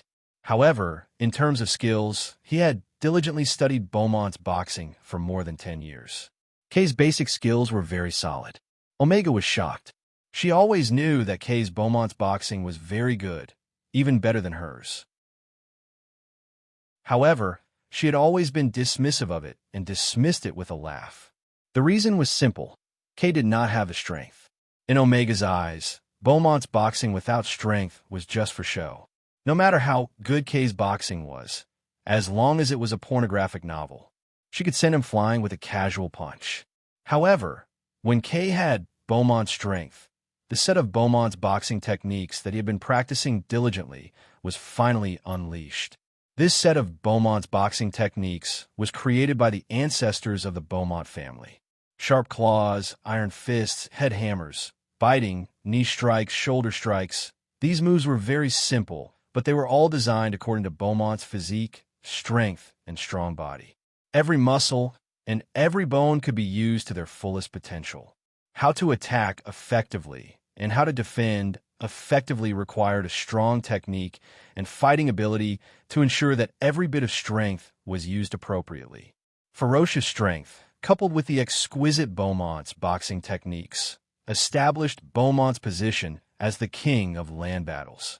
Now, in the new generation of Beaumont, including Omega's brothers and sisters, there were not many people who worked hard to learn Beaumont's boxing techniques. The enormous strength that they were born with gave them astonishing combat strength. Did they still need to learn boxing techniques? Only a natural trash like Kay would study these combat techniques that were useless in their eyes. Both of them were experts in the sacred domain. Omega's strength was about the same as Kay's, but Kay's solid foundation made Omega feel that she was at a disadvantage and began to show signs of fatigue. At this time, the situation was slowly being turned around by Kay, and the scales of victory were tilting towards his side. Roar! At this time, Kay finally saw the opportunity and suddenly punched out, heavily hitting Omega's face. Omega only felt a sharp pain on her face, and her body suddenly fell. Boom! Omega's body fell into the river, causing a huge splash. Huff! Huff! Kay also consumed a lot of energy. He looked at his hands in disbelief, and his face was full of excitement. He murmured, "I finally defeated Omega. I finally defeated her." Boom! The calm riverside rippled again. Omega's huge black figure suddenly jumped up and quickly arrived in the sky. Shock, anger, humiliation, all kinds of negative emotions gnawed at Omega's arrogant heart. At this moment, she was about to go crazy, especially being defeated by Kay, who she had always regarded as trash. This was even more unacceptable to her. "Kay, I will kill you. I will definitely kill you," the furious Omega hysterically roared. Compared to the furious Omega, Kay seemed rather calm. He smiled faintly. "Want to kill me? Is that possible? Omega, look at your body. Your injured body is already trembling. It can't support your violent strength. Your physical strength is declining. Your strength is declining. Omega, let me ask you, what qualifications do you have to fight with me?" I. Omega's body trembled. She couldn't speak. She had overdrawn her body, causing her energy to dissipate. At this moment, the veins on her face were wriggling like snakes. Facing Kay's slightly mocking smile, Omega finally couldn't hold back. Her head heated up. She suddenly pounced forward. Beaumont, who was in a violent rage, was extremely crazy and bloodthirsty, and Omega was no exception. "Omega, it seems that I have to wake you up." Kay shook his head. "The gap between us is like a chasm." Suddenly, Kay used Beaumont boxing to block Omega's incoming fist, and at the same time, fiercely counterattacked. Bang! With a sound, Omega's face was like a blooming flower, red, blue, purple. They all emerged. How is this possible? How is this possible? Omega opened her eyes wide in horror. The feeling of pain from her body and the continuous loss of strength kept telling her that she was defeated without any suspense. Finally, Omega's heavy and huge body fell at the foot of the mountain and directly slid down. This time, she no longer had the strength to get up. Chapter 397.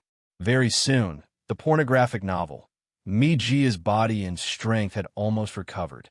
The more Tommy spoke, the more energetic he became. Although he didn't curse, every word and sentence was aimed at Omega, complaining that she didn't seize the opportunity. Tommy didn't notice that as he spoke more and more, the coldness on Omega's face became more and more intense. Chapter 398. A winding path that led to the mysterious elven forest. Passionate photo feast. Cereal, stop. Who are you? Shea hugged Ron, and Kay hugged Becerra. This time, the huntresses were even more stunned. They asked in astonishment, "You know Her Highness Princess Cilia and Lord Elian?" Cilia was the daughter of the Elven Queen, the princess of the Empire. No matter who it was, they had to respectfully address her as Her Highness Princess. Elian was the son of the Second Elder and held an important position in the Empire. Everyone in the Elven tribe knew the names of these two people but they were not very famous outside because most of them stayed in the elven forest. The huntresses naturally knew these people. For a moment, the huntress leader could not help but feel embarrassed. At this time, a huntress walked to the huntress leader's ear and whispered a few words. When the huntress heard this, her expression suddenly changed, and she glanced at Corbett. After a while, the huntress leader bit her lip, bowed deeply, and said, "So, it is a powerhouse from the sacred domain that has graced us with your presence. The elven tribe has neglected our guests. Please do not take offense." Corbett smiled faintly. "It doesn't matter. May I ask if we can meet with your high priestess Undine?" The huntress leader respectfully said, "I'm sorry, I don't have the authority to answer this question. But since it is a powerhouse from the sacred domain that has graced us with your presence, our elven tribe will naturally have someone to receive you. Please wait a moment. It was possible to impersonate an old friend of the high priestess, but it was impossible to impersonate a powerhouse from the sacred domain. According to the rules of the elven tribe, if a powerhouse from the sacred domain came to the elven forest, he would be treated as an honored guest. Naturally, there was a special organization and special people in charge of this matter. After learning that Corbett was a powerhouse from the sacred domain, the huntress leader was very clear that they no longer had the authority to handle this matter. A huntress left the team and ran to the nearest elven village to report to their elders. Corbett and Shea looked at each other helplessly. All they could do was wait. Fortunately, they did not have to wait for long. After a while, an elf elder rushed over while panting. After understanding their request, he hesitated for a while and decided to let them in. On the riverbank on the destroyed land, Tommy was still chattering about something, but Omega's expression had already become impatient. "Are you done?" Omega's face sank as she said coldly. She had just suffered a great defeat and was in a bad mood. It was one thing for this human to not be able to help her, but he actually abandoned her and fled. This wasn't the most infuriating part of her. And now, because she couldn't kill Ron, she couldn't avenge his father and was even blamed for it. The anger in Omega's heart unknowingly rose. "Omega, of course I'm not done. What I said is the truth. You were stalling for time just now." "That's right, you were stalling for time. If you directly killed him, wouldn't everything be fine? But you've been playing. What are you playing at? Isn't this situation caused by you? Wouldn't it have been better if you just killed him?" Tommy became more and more agitated as he spoke, and his voice also became louder. "Omega, I see that you have no intention of avenging my father at all. You're only doing it for yourself. Have you ever thought about me? You've already promised me." Tommy was so frustrated that he poured out all the dissatisfaction he had with Omega. "Shut up." Omega could no longer bear it. Her anger had reached a critical point. For a moment, a strong, murderous aura seeped out from her body. Not long after, Omega turned into a huge Beaumont. Beaumont suddenly stretched out a hand and grabbed Tommy's collar and lifted him up. Tommy was frightened by the sudden attack. He lowered his head and just happened to see Omega's furious face. He kept struggling and said with a trembling voice, "Omega, what are you doing?" "What am I doing? You annoy me too much. I'm going to kill you." Omega roared as she opened her mouth to reveal her sharp teeth. "No one can order me to do anything. You're just a mere human, a lowly race. What qualifications do you have to order me? What do I have to tell you what I want to do?" Omega's face became ferocious. A trace of murderous intent shot out from her angry eyes. "No, don't." Tommy finally knew what he had done wrong. He was too complacent and forgot his own identity. He even forgot the identity of the woman in front of him. The woman in front of him was a tyrannical and cruel Beaumont. Usually, if he coaxed her well, there would be no problem. He could even make her obedient. But once he became complacent and ordered her around, the Beaumont's cruel and arrogant face would completely reveal itself. Tommy struggled with all his might, but Omega's hand was like an iron clamp, firmly holding him. At this time, Omega's hand had already pressed on Tommy's shoulder.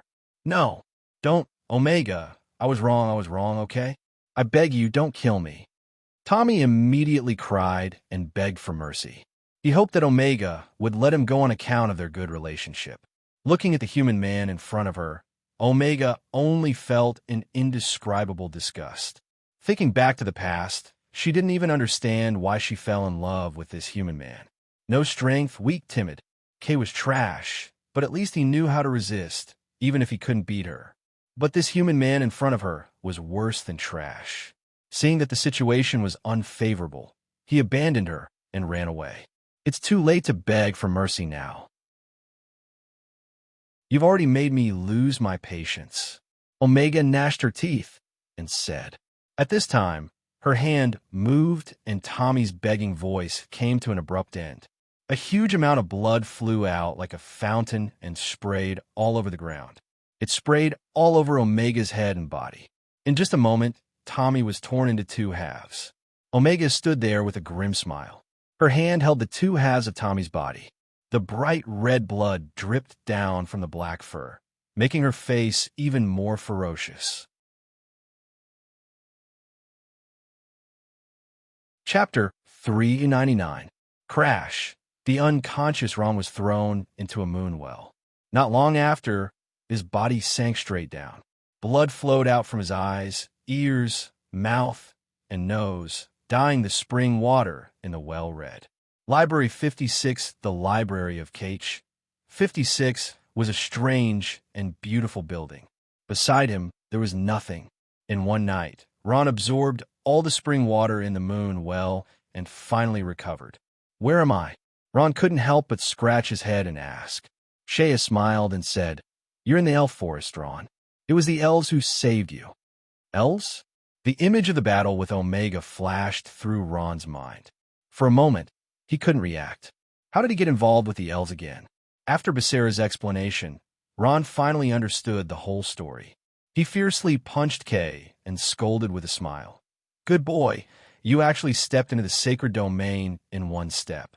Why didn't such a good thing happen to me? Looks like I'll have to rely on you to protect me in the future. Kay scratched his head and smiled embarrassedly. At this time, Aurora's figure appeared behind everyone. She first looked at Ron and then said lightly, Everyone, the elf tribe's high priestess Undine invites you. Undine, the divine realm expert. When they heard that they were going to meet this legendary divine realm expert, everyone's face showed a trace of unnatural expression.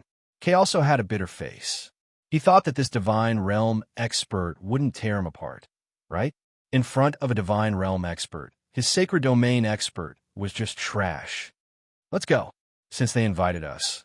Let's go meet this legendary divine realm expert of the elves. Ron didn't think so much. He smiled and got up. With a slight flip of his palm, a black thread-like thing appeared. It was in his palm. Chapter 400. Aurora walked in front with a calm face. She didn't say a word, and no one knew what she was thinking. Ron was nervous, but he didn't dare to go forward and ask. The most awkward person here is Shaya. Pornographic novels, she didn't even know what position she should be in. Are these the creatures called humans? Yes, it's so strange. Passing through small villages, it was very quiet and simple. Many elves hid in the houses and curiously poked their heads out, quietly looking at Ron and the others. Most of them had never seen humans in their lives. Some elven children whispered to each other. Unlike humans, elves didn't like bustling buildings. They advocated a natural life. Even their capital was only a relatively large village. The same houses, the same buildings, and the same simple. Ron curiously looked at everything in front of him. From the trees, houses, and bushes, little heads poked out, curiously looking at them as if they were monsters. Although the buildings in the elven forest were simple and crude, the natural scenery here was the most beautiful. Every mountain, every river, every blade of grass, and every tree was filled with spirit energy. Once one stepped into the elven forest and entered the inner village, one would feel as if they were in a fairyland.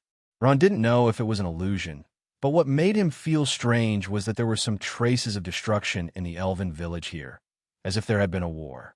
He also saw some elves repairing the houses. Ron wanted to ask, but when he saw Aurora in front of him, he swallowed the words that were just about to come out of his mouth. So beautiful. Just as they passed by an elven village, everyone's eyes couldn't help but light up and they heard the sounds of praise. What appeared in front of them was a very beautiful lake. The blue lake sparkled, and the bottom could be seen. White fish swam around at the bottom of the lake, and a thin layer of fog floated on the surface of the lake. Such a beautiful scene immediately attracted everyone's attention. My grandmother didn't know what to do about the Mira of the Co. 56 library. In order to maintain the seal, she has already consumed a lot of power. At this moment, Corbett suddenly asked, "Who is your chief elder, Keith?" Seeing Aurora looking at him in confusion, Corbett smiled and said, "What I mean is, it seems that there are several elders in each of your elven villages. What I don't understand is he is also an elder, so what position does he have in the elven tribe?" Aurora hesitated for a moment before saying, "Our elven race has a council of elders as the core structure. Every elven village has a few elders who are jointly responsible for the affairs of the village, and the first among them is the Great Elder. However, Sir Keith is different. He is not the Great Elder of a village, but the Great Elder of the entire elf clan. He is ranked first among the elders of the elf clan, so he is called the Chief Great Elder. His power is second only to Her Majesty the Queen." Chapter 401. The group of people arrived in front of a dense forest. Aurora gently closed the forest and made a path. Remember, Jean gone in 1 second, and provide you with exciting novels to read. Grainweb, this was the path to the Forbidden Land, and it was also the place where the nature god Undine lived in seclusion. As her granddaughter, Aurora had naturally been here more than once. However, the Forbidden Land of the elf race was naturally not that easy to enter. Not long after they entered, a group of elves suddenly appeared from the ground and shouted, "Stop! This is the Forbidden Land of the elf race. No one is allowed to trespass." During this critical period, the Forbidden Land of the elf race naturally needed someone to protect it. However, Ron felt that it was very strange. Did the residents of a god realm master need someone to protect it? It felt more like surveillance. Aurora's face was still calm. "I'm looking for my granny." The leader was a blood elf knight, and the other was a dark elf. They were the captain and vice captain, respectively. The two of them looked at each other, and the blood elf knight said, "You can go in," but they can't. Aurora frowned, and a pornographic novel flashed past her eyes. There was a trace of unhappiness. "It's Granny who asked me to bring these humans to see her. I already told you when we came out. Is that so?" The other dark elf gently covered one of his eyes and used his other eye to sweep across Ron and the rest's faces. At this moment, he used the Eye of Truth. This magic could see through all illusions and disguises. When the dark elf vice captain's eyes landed on Kay, he couldn't help but let out a soft and exclaimed, "There's actually a Library 56 here." Rainy's eyes widened as she stared at Shea and Aurora. "So, aren't you two sisters?" Chapter 402. Things in the world were often so coincidental. No one would have thought that two completely unrelated people would suddenly connect. Moreover, they were sisters. The most embarrassing thing was that they actually fell in love with the same man at the same time. Underworld novels Shea and Aurora looked at each other.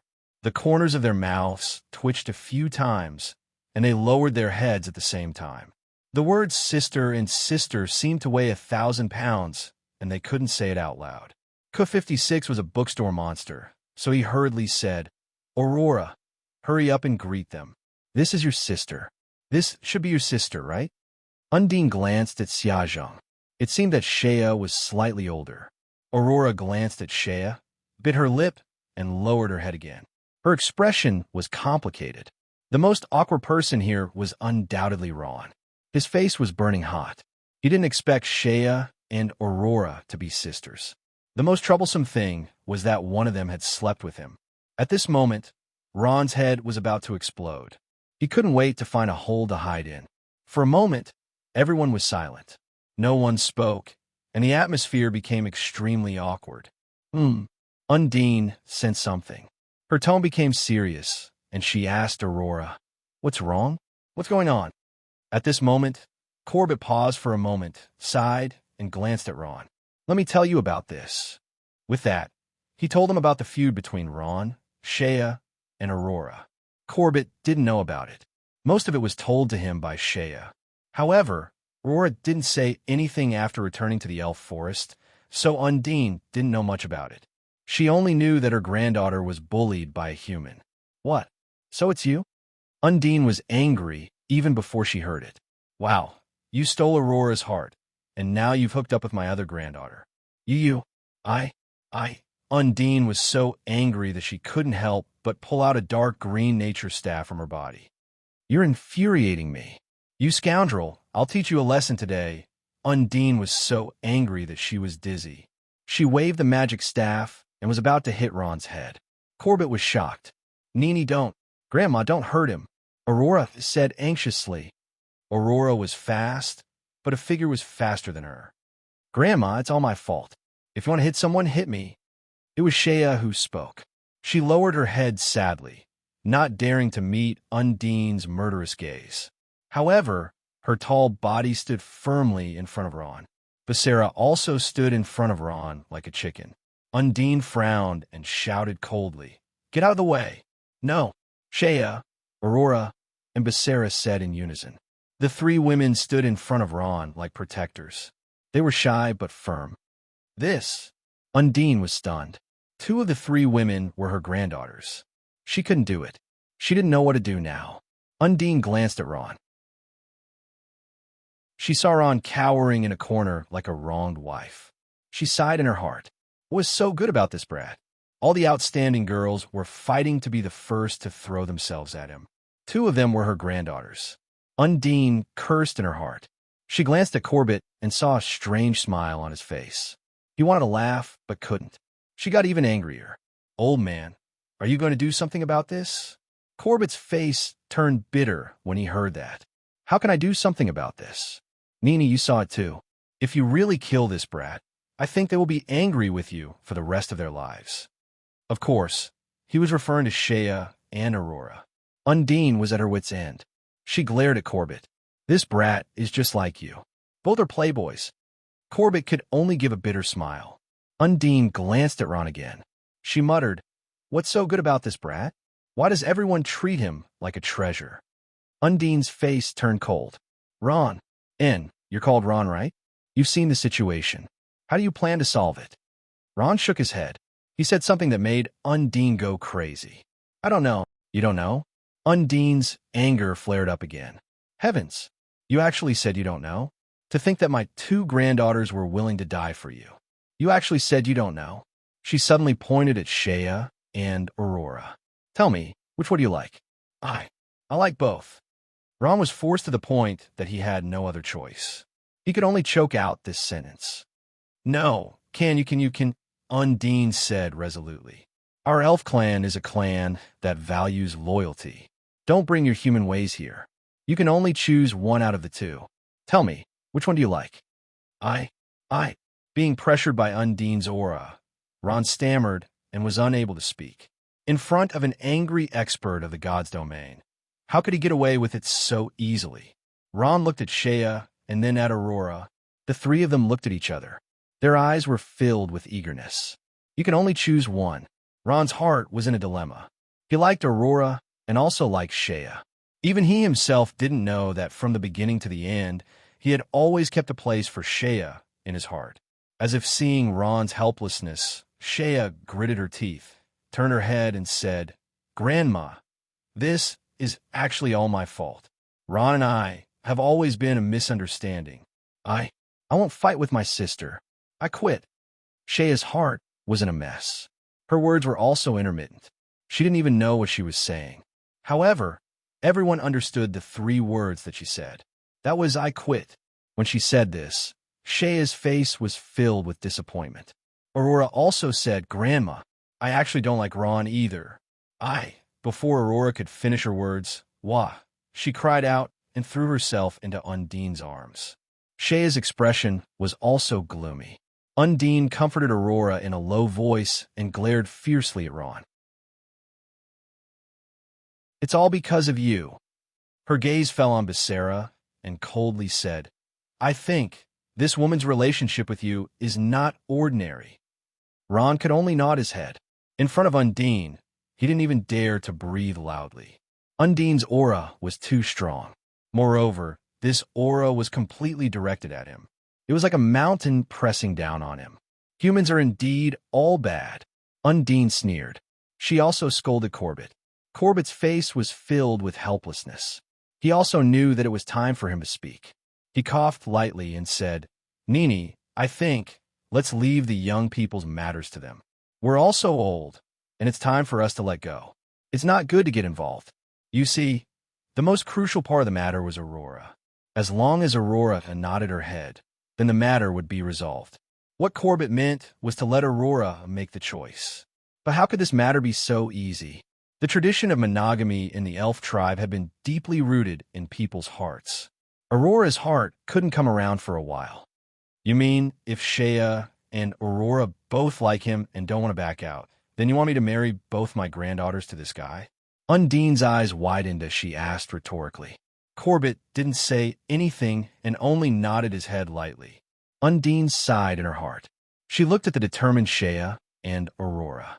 No matter how unwilling she was, she could only choose to accept.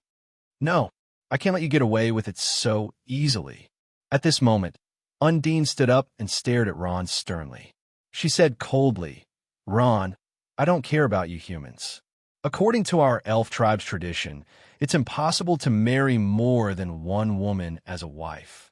At this moment, her tone softened a little. But since Shea and Aurora both like you, I have nothing to say. As long as they like you, I can give you a way out. Really? When Ron heard this, his eyes lit up. He liked both of them and didn't want to give up on either one. Shea also stood there in a daze. Her face was filled with joy. Only Aurora's expression was complicated. Don't be happy too early.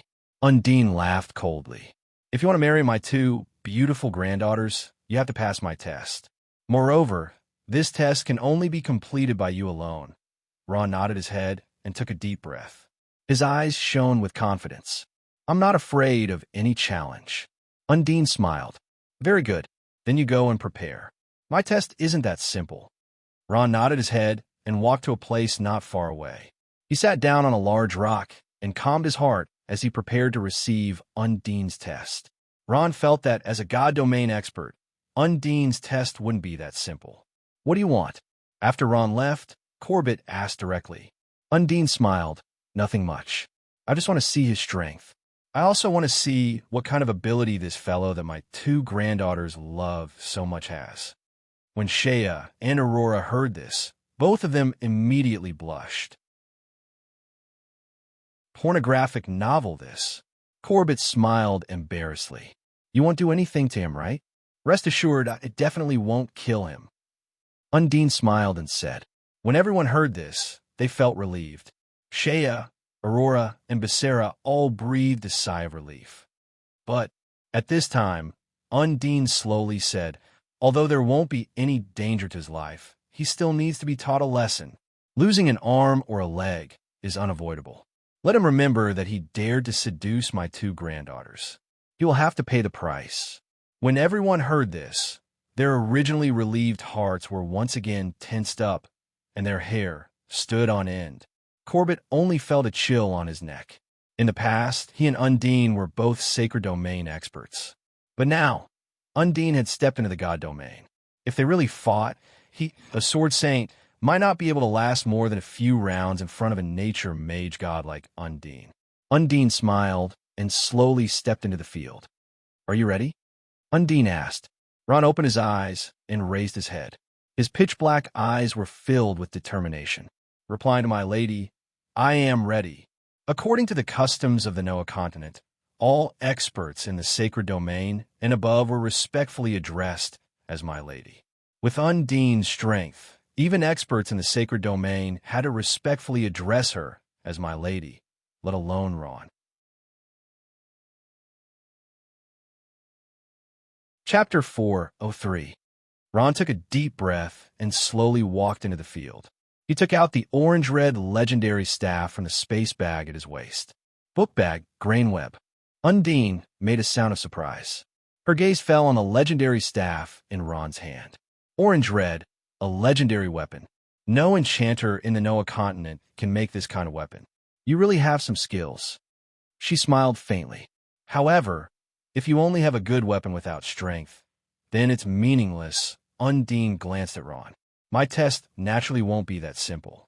Although I won't fight with you directly, you must defeat it. Who is this it? A question mark appeared in everyone's mind. Undine smiled. Suddenly, her face became serious. In the surrounding space, a cold wind suddenly blew. The wind is blowing, Ron murmured. He knew that this was not wind, but a vortex formed by Undine's powerful power. Ka ka ka. A sound like the friction of a tree breaking was heard. It was especially ear-piercing, as if something terrible had been activated. Ron's heart trembled. He looked around and found the source of the sound. He saw a tree quickly fall, and then it began to shrink and shrink again. Under the entanglement of the light green power, the tree quickly turned into a human shape. It had a human face, facial features, and arms. What made Ron shocked was that this human-shaped tree was actually wearing armor. The tree warrior opened its mouth wide, and the black holes were like two eyes. The leaves on its body turned yellow and then fell crazily. The human-shaped tree paused for a moment and then walked quickly towards Ron. It was like a normal person, and its speed was not slow at all. What is this? A humanoid creature that he had never seen before was standing in front of an erotic novel. In front of him, Ron's heart could not help but tighten. Cold sweat dripped down from his forehead. Withered tree guardian. Grandma actually summoned deadwood guardians. Ron is in danger. Aurora couldn't help but feel nervous, and she shouted, Ron, be careful. These are the withered tree guards that Granny summoned with the force of nature. His battle prowess is extremely powerful. When Ron heard this, he became even more vigilant. If even someone as powerful as Aurora could warn him to be careful, it meant that the withered tree guardians were not as easy to deal with as he had imagined. The test of a realm of the gods is indeed not simple. Ron thought to himself, his palms slightly sweating. Undine glared at Aurora in dissatisfaction. You haven't even married into the family yet, and you're already thinking of helping him. Everyone says that girls side with their husbands, and this isn't false at all. This sentence made Aurora's face turn red. She no longer dared to speak carelessly. After teaching Aurora a lesson, Undine's gaze turned to Ron. She smiled and said, Ron, as a test for you, your opponent is it. In other words, Undine would not personally take action. Of course, if she took action, Ron would have nothing to do with it. However, if you can't even defeat... At this point, Undine paused, and her face darkened. Then you can forget about seeing my granddaughters in the future, including Shea and Aurora. I won't let my granddaughters marry a good-for-nothing. Do you understand? Ron took a deep breath and nodded. His eyes shone with strong confidence. Understood. Undine smiled. Very good. You can begin at any time. To Undine, this kind of battle did not require any preparation at all. She decided to give Ron the opportunity to attack first. Standing in front of the powerful withered tree guardian, Ron suddenly felt that he was extremely small. This natural creature, called the withered tree guardian, was simply too tall. It was at least 6 to 7 meters tall, and its entire body was covered in leaf-like armor. Tree roots coiled around it like protruding muscles. Taking a deep breath, Ron calmly raised the undead bone staff. The soul energy in his body crazily surged out as if it had substance. A low voice reverberated in the forest. Not long after, a large number of heavily armored skeleton warriors scrambled to climb out of the ground. There were at least 10 of them. Interesting. Seeing this, Undine was not flustered. She smiled faintly. Attack. Ron was like a commander, ordering the skeleton warriors to madly charge forward. He had summoned the skeleton warriors with deep meaning. In a situation where the opponent's strength was unknown, a probing attack was the best choice. The skeleton warriors opened their mouths wide and uttered a few simple syllables. Like solid wood, they pounced towards the 7 to 8 meter tall withered tree guardian. The withered tree guardian was originally like a block of wood, standing there in a daze. But when the skeleton warriors pounced in front of it, it suddenly moved. It swung its massive claw, which looked like a human hand, and a gust of wind blew through the air. A few skeleton warriors couldn't dodge in time and were sent flying into the air. They crashed heavily onto the ground and disintegrated, turning into black smoke and disappearing. Ron was shocked. This guy is so strong. It was said that the strength of a creature was directly proportional to its body. This law was very well interpreted here. The 7 to 8 meter tall Deadwood Guardians punched and kicked, and very quickly, the skeleton warriors were beaten to a pulp. Boom, boom, boom, one by one, the skeleton warriors were sent flying. One of them flew directly towards Ron. Ron jumped in fright and immediately dodged. The skeleton warrior brushed past his scalp and slammed into a tree behind him. It disappeared before falling to the ground. Ron was dumbfounded. This guy's strength is too terrifying.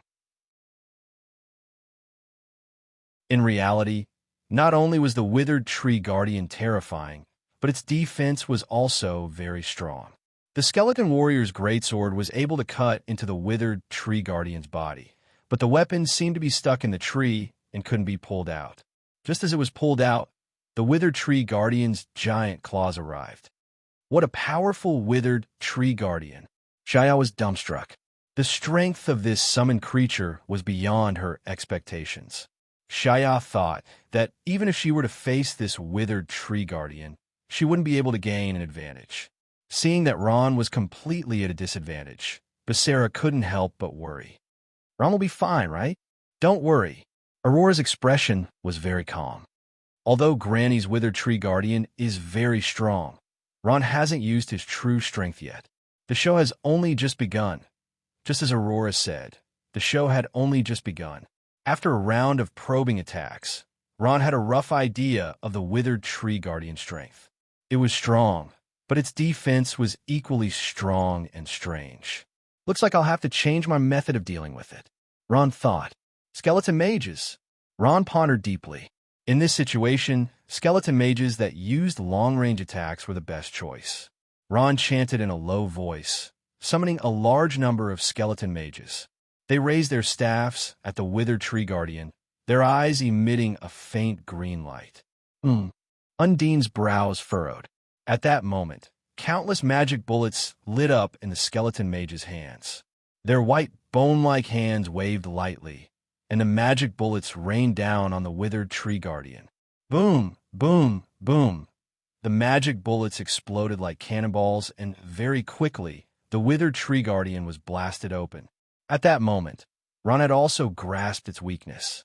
It was that its magic resistance was slightly weak, and its movement was slow. Come on, kill it for me. Ron waved his hand, and the skeleton mage's magic bullets blanketed the sky. In an instant, the withered tree guardian was drowned in smoke and dust.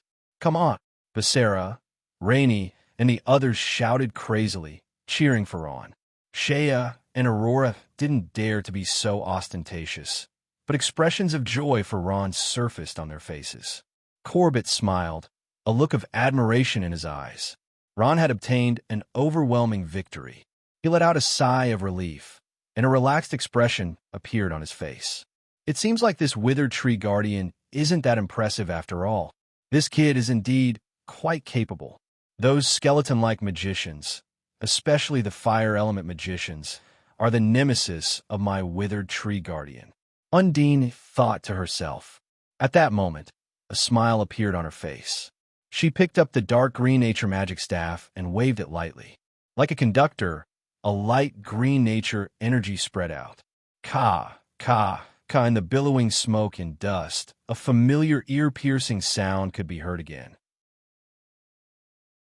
It was like metal grinding against metal. Aurora's expression changed drastically as she listened to the sound quietly. Not good.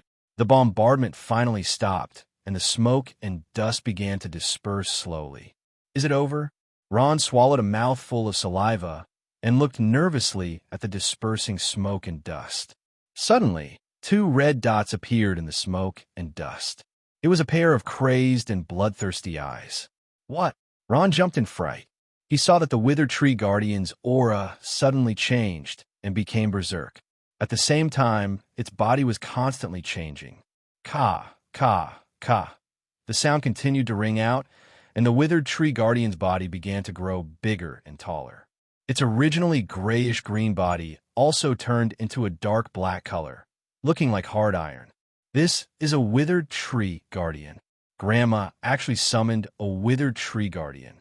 Aurora was shocked, and her face revealed a nervous expression. If the Withered Tree Guardian's appearance was to test Ron's strength, then the Withered Tree Guardian would be the real test.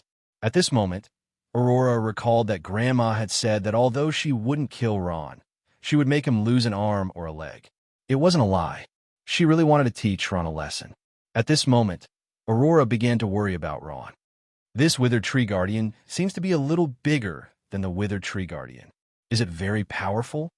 Shea was also worried, and she couldn't help but ask Aurora. It's very powerful. Aurora nodded, glanced at Shea, and added, very powerful. Ron has to be careful this time. This was the first time the 2 sisters had spoken to each other after knowing each other's identity. The purpose of this conversation was also for Ron. The Withered Tree Guardian finally finished its transformation. Under Undine's force of nature, it became a Withered Tree Guardian. The Withered Tree Guardian was twice as big as the Withered Tree Guardian. Its body was over 10 meters tall, and when it stood in front of Ron, it was as tall as a building. Its body was as black as iron, and its eyes were crimson red. The Withered Tree Guardian took a step forward, and a powerful aura rushed towards Ron. Even the ground trembled slightly. Chapter 404. After a slight pause, the Withered Tree Warrior moved in the next moment. Its right leg stomped on the ground, and its body sped up. It charged forward like a cannonball, its speed more than double that of the Withered Tree Warrior. Go to GrayNet whenever you see an entertaining picture. What? Ron was shocked.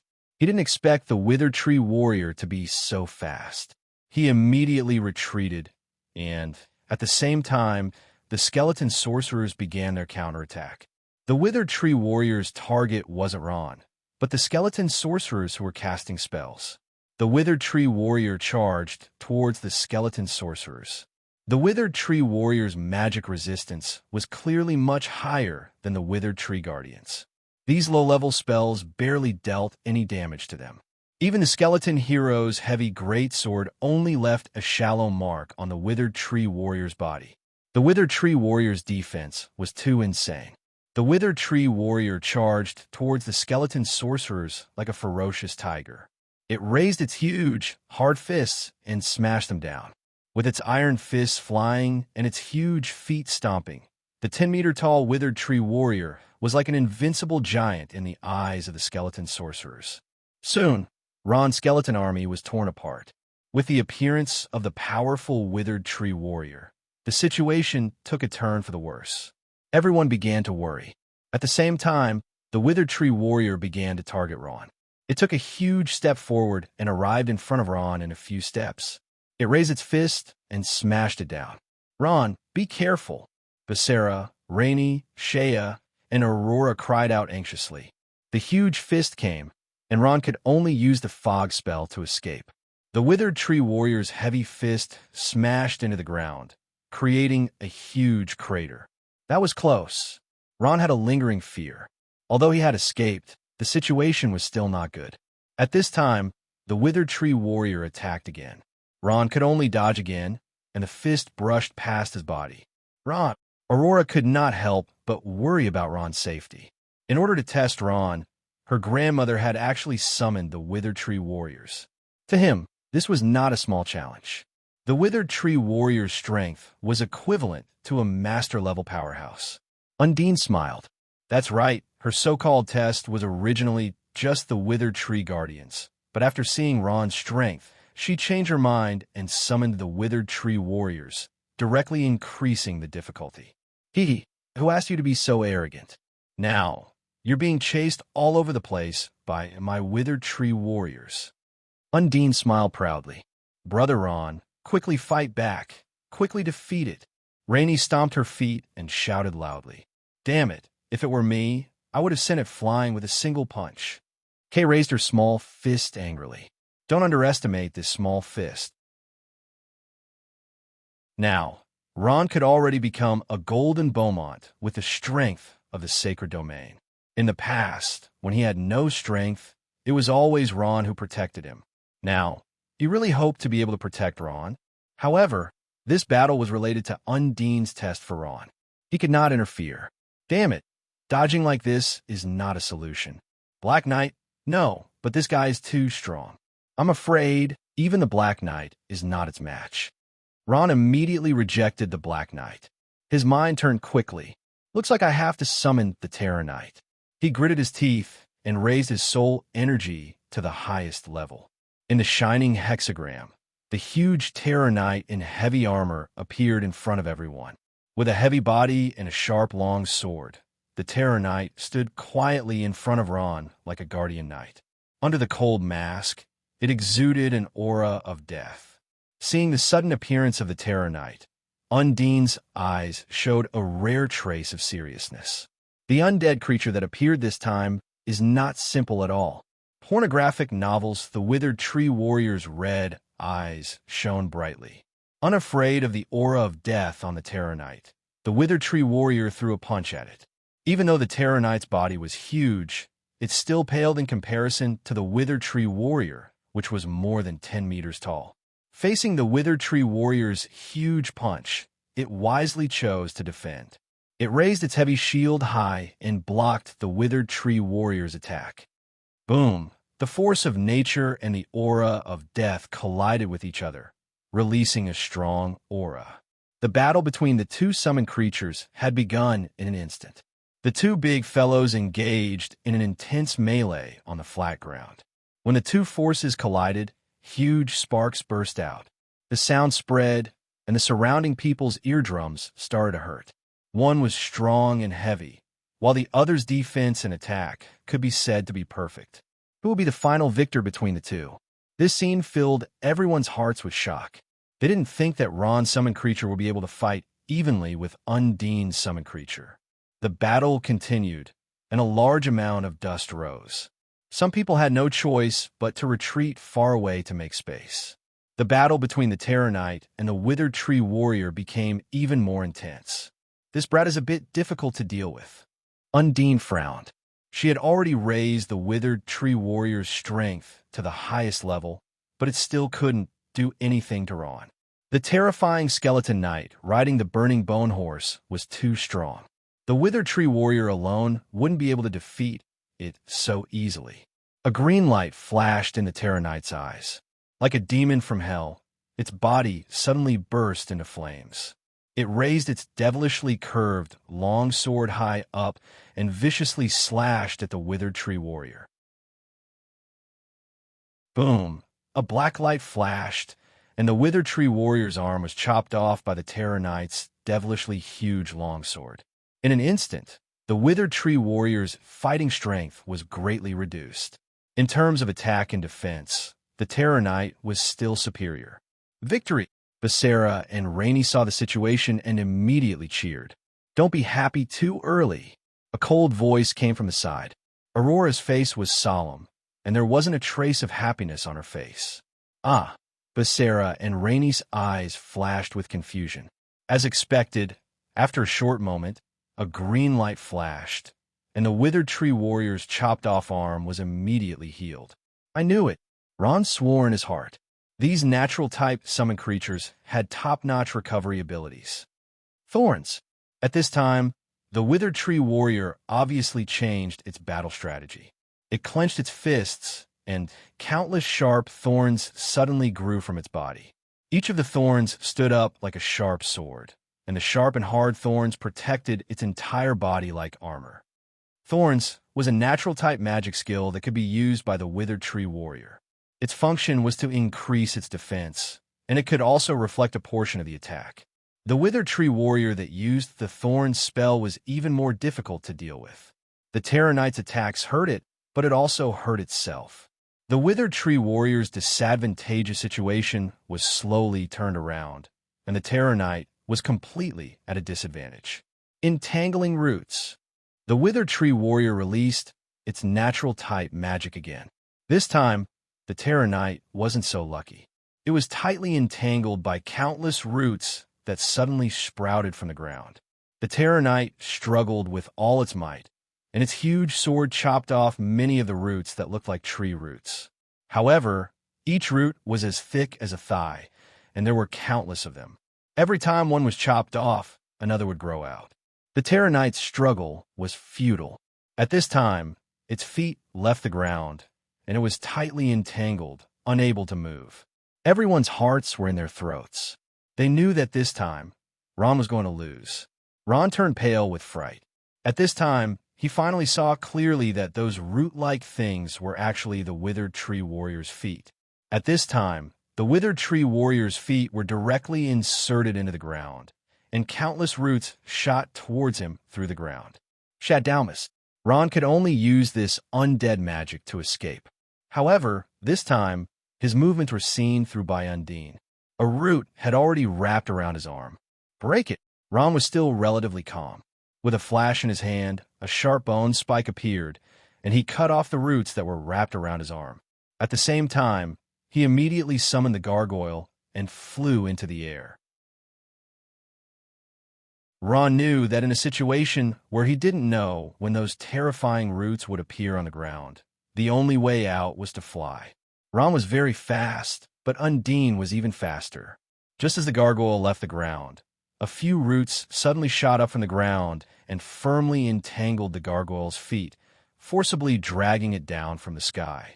After a short moment, Ron and his gargoyle were wrapped up by countless roots like dumplings. I've lost. Ron also knew that the situation was hopeless. He could only admit his defeat. From the beginning to the end, Undine didn't even make a move. All her movements were done by the Withered Tree Warrior. Ron knew that he had lost, and lost completely. He originally wanted to use the sacred domain Archmage F.A. Lawn, but after thinking about it, he gave up. Manipulating corpses wasn't something to be proud of in the eyes of the people of the Noah continent. Moreover, F.A. Land's magic didn't belong to him. He didn't want to be looked down upon by Undine. A win was a win, and a loss was a loss. Ron was very straightforward about this. Since he had lost, he had to face it. Sigh. A sigh came from afar. Everyone's eyes were filled with pity. Shea and Aurora were even more nervous. They didn't know how their grandmother would deal with Ron. Undine smiled and waved her hand. The roots that were wrapped around Ron and the Terror Knight all retreated. The terrifyingly powerful Withered Tree Warrior also disappeared. Ron sighed and also let the Terror Knight disappear. He quietly walked in front of Undine and bowed sincerely. I'm sorry, Lady Undine. I've disappointed you. I didn't pass your test. Corbett also quickly walked over. He looked at Ron and pleaded for him. Nini, Ron has already done his best. He's not weak either. You see, Shea and Aurora looked at each other. They had already decided that no matter how their grandmother dealt with Ron, they would stand by Ron's side. Undine smiled and looked Ron up and down. Her eyes were full of praise. It's not easy to have such strength at such a young age. What's even more incredible is that strange and powerful necromancy magic of yours. In time, you will definitely shine. At this point, Undine paused for a moment and smiled. Congratulations, you've passed the test.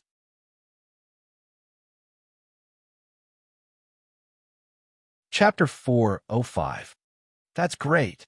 Everyone was overjoyed when they heard that. Grainweb, at this moment, Shea, and Aurora seemed to have thought of something. Swoosh!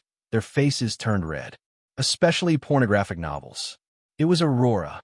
Her face darkened. Undine looked at Shea and then at Aurora. How could she not understand what was going on? She smiled and said, Your future is up to you. Ron, although you've passed the test, it only means that you have the right to pursue my granddaughter. Whether you can truly move them or not, it's up to you in the end. Ron nodded heavily. I understand. Undine smiled. She walked towards Ku 50 SXS Mira. Undine retracted her gaze and nodded. She followed Dobin to the side and came to a moon well. Ron noticed that there were many moon wells here. Many moon wells were empty, and only a few moon wells were still full of moon spring water. Undine took a deep breath and put her hand into the moon well. At the same time, she closed her eyes. The surface of the moon well emitted a white fog. Not long after, the moon spring water in the moon well disappeared. It had all been absorbed by Undine. It's done. At this moment, Undine opened her eyes. After absorbing the moon spring water in a few moon wells, she became radiant. Her magical power had also recovered by more than half. However, the trace of fatigue on her face still lingered. Dobin said, "Fortunately, there are moon wells. Otherwise, the consequences would be unimaginable." "High Priestess, has your magical power recovered?" Undine smiled. "My magical power has recovered by more than half. However, my physical strength can't be recovered in a short period of time." Like Ron, although Undine could replenish her magical power, her physical strength couldn't be recovered so easily. Dobin nodded and sighed. "The moon spring water in the moon well is almost empty. We can't even replenish our magical power anymore. No, for the sake of the elves, I have to let the elders come up with a decision today." Dobin said firmly, "Please go to Grainweb to see the first commercial-free article."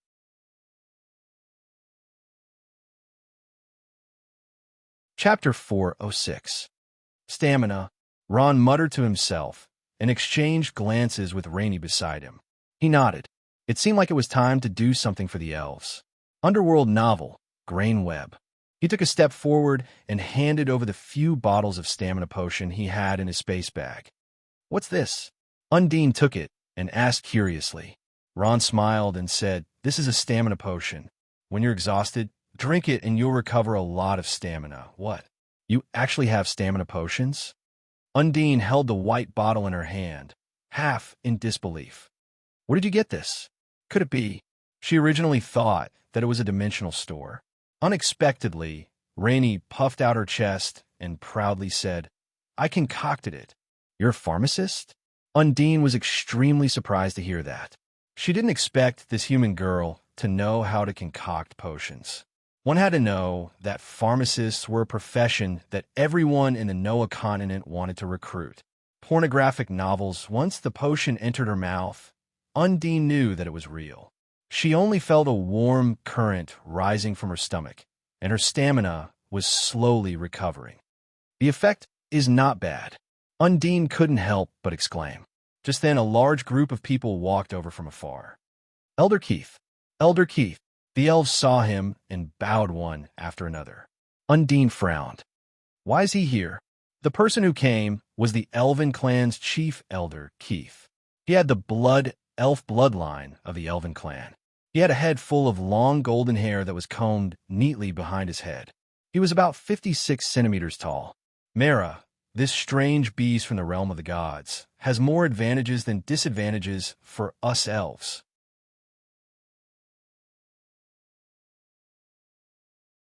Chapter 407. Everyone fell silent. Keith was right. The Chimera was a special existence in the Elven forest. They shouldn't kill it directly. They should at least investigate the facts.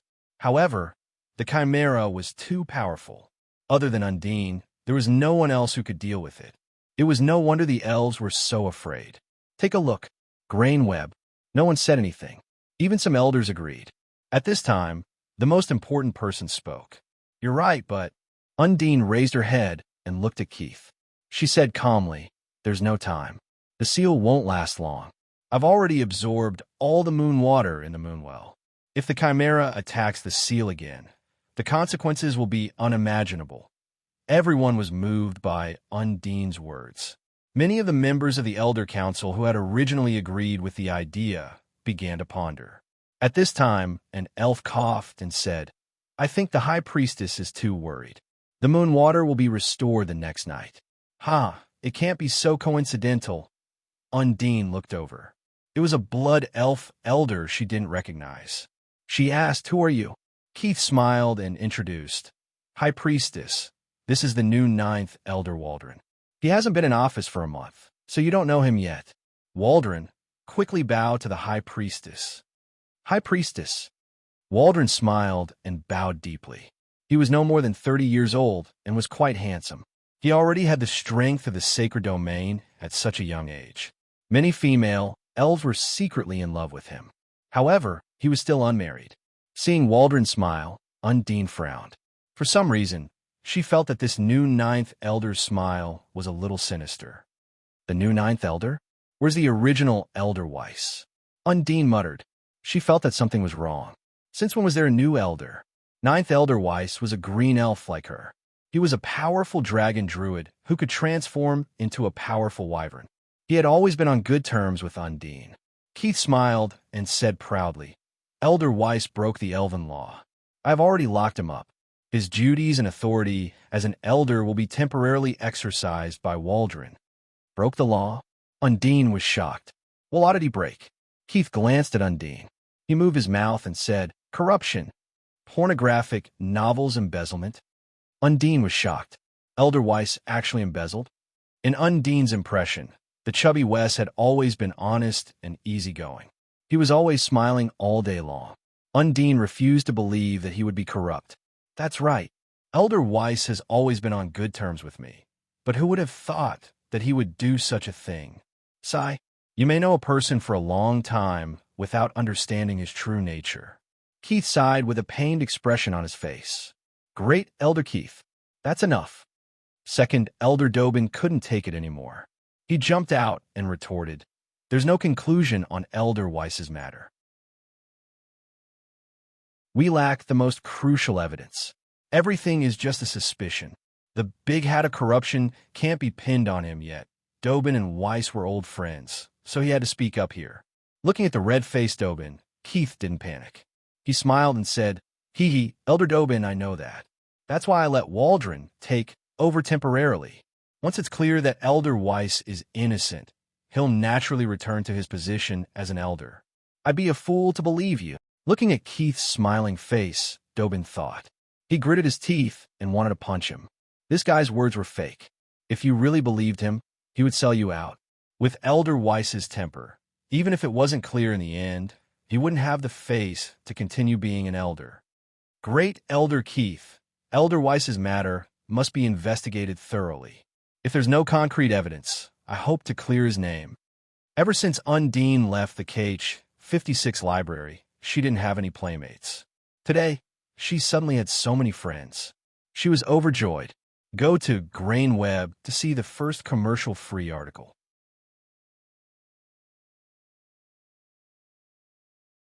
Chapter 408. Everyone fell silent. Keith was right. The Chimera was a special existence in the Elven Forest. They shouldn't kill it directly. They should at least find out the truth. However, the Chimera was too powerful.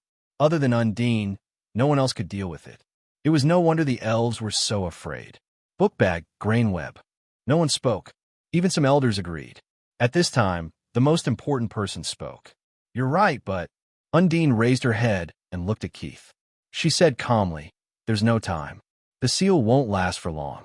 I've already absorbed all the moon water in the moonwell. If the Chimera attacks the seal again, the consequences will be unimaginable. Everyone was moved by Undine's words. Many of the members of the Elder Council who had originally agreed with the idea began to ponder. At this time, an elf coughed and said, I think the High Priestess is too worried. The moon water will be restored the next night.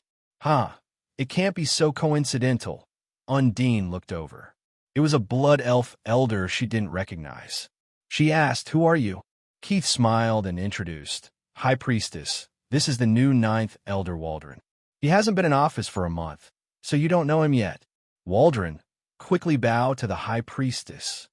High Priestess. Waldron smiled and bowed deeply. He was not even 30 years old and was quite handsome. He already had the strength of the sacred domain at such a young age. Many female elves secretly admired him, but he was still unmarried. Seeing Waldron smile, Undine frowned. She didn't know why, but she felt that this new Ninth Elder's smile was a little evil.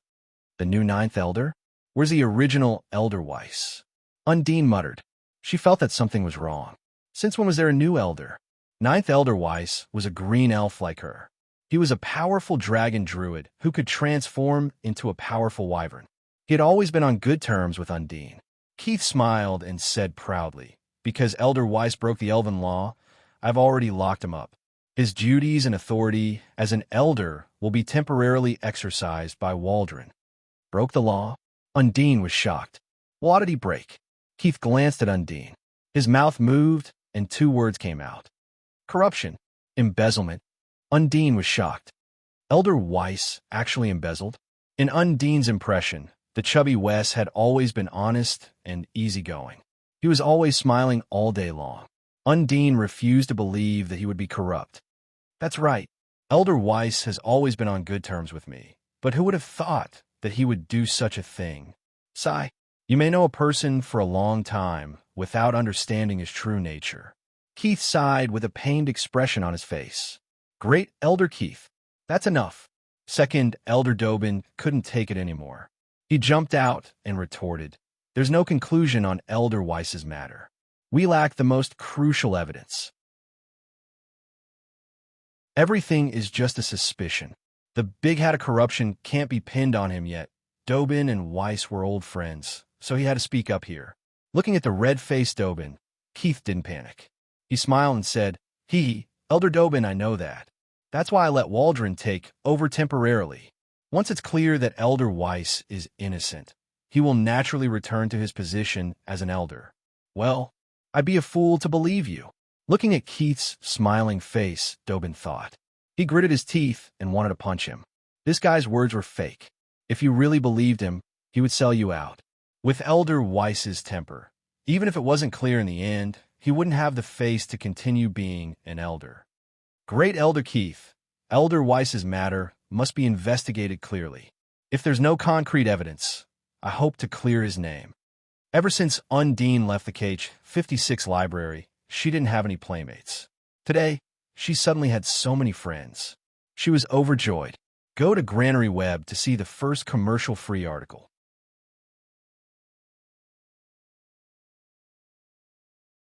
Chapter 409. Keith slowly said, "Those in favor of killing the Chimera, raise your hand." As soon as Keith finished speaking, the second Elder Dobin raised his hand high. The third Elder Lavina and the fifth Elder Rayson hesitated for a moment before raising their hands as well. In total, there were only 3 people in favor of killing the Chimera. Dobin furrowed his brows.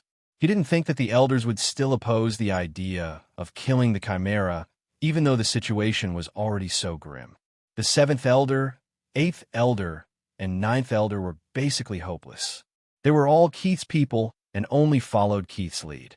However, the 4th Elder Florinda and the 6th Elder Silver had already been elders for many years, and yet they still couldn't see the situation clearly.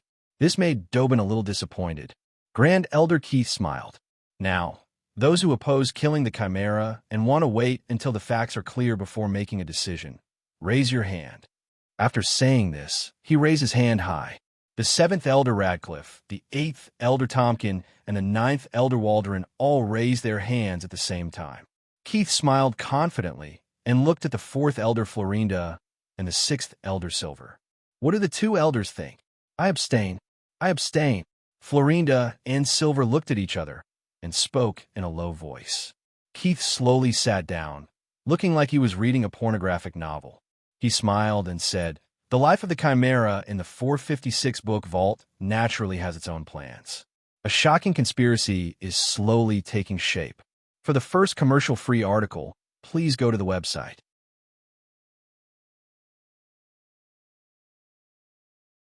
Chapter 410. Keith returned to his home. It was different from the simple homes of the elves. His home was a magnificent 6-story castle-like house.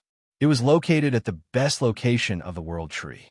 When he opened the window, he could overlook the entire continent from the World Tree. "Sir, Great Elder." Keith pushed open the door, and a tall and pretty blood elf maid walked up to him with a smile. She gently took off his coat and placed it neatly on the rack. There were 6 blood elf maids in Keith's home.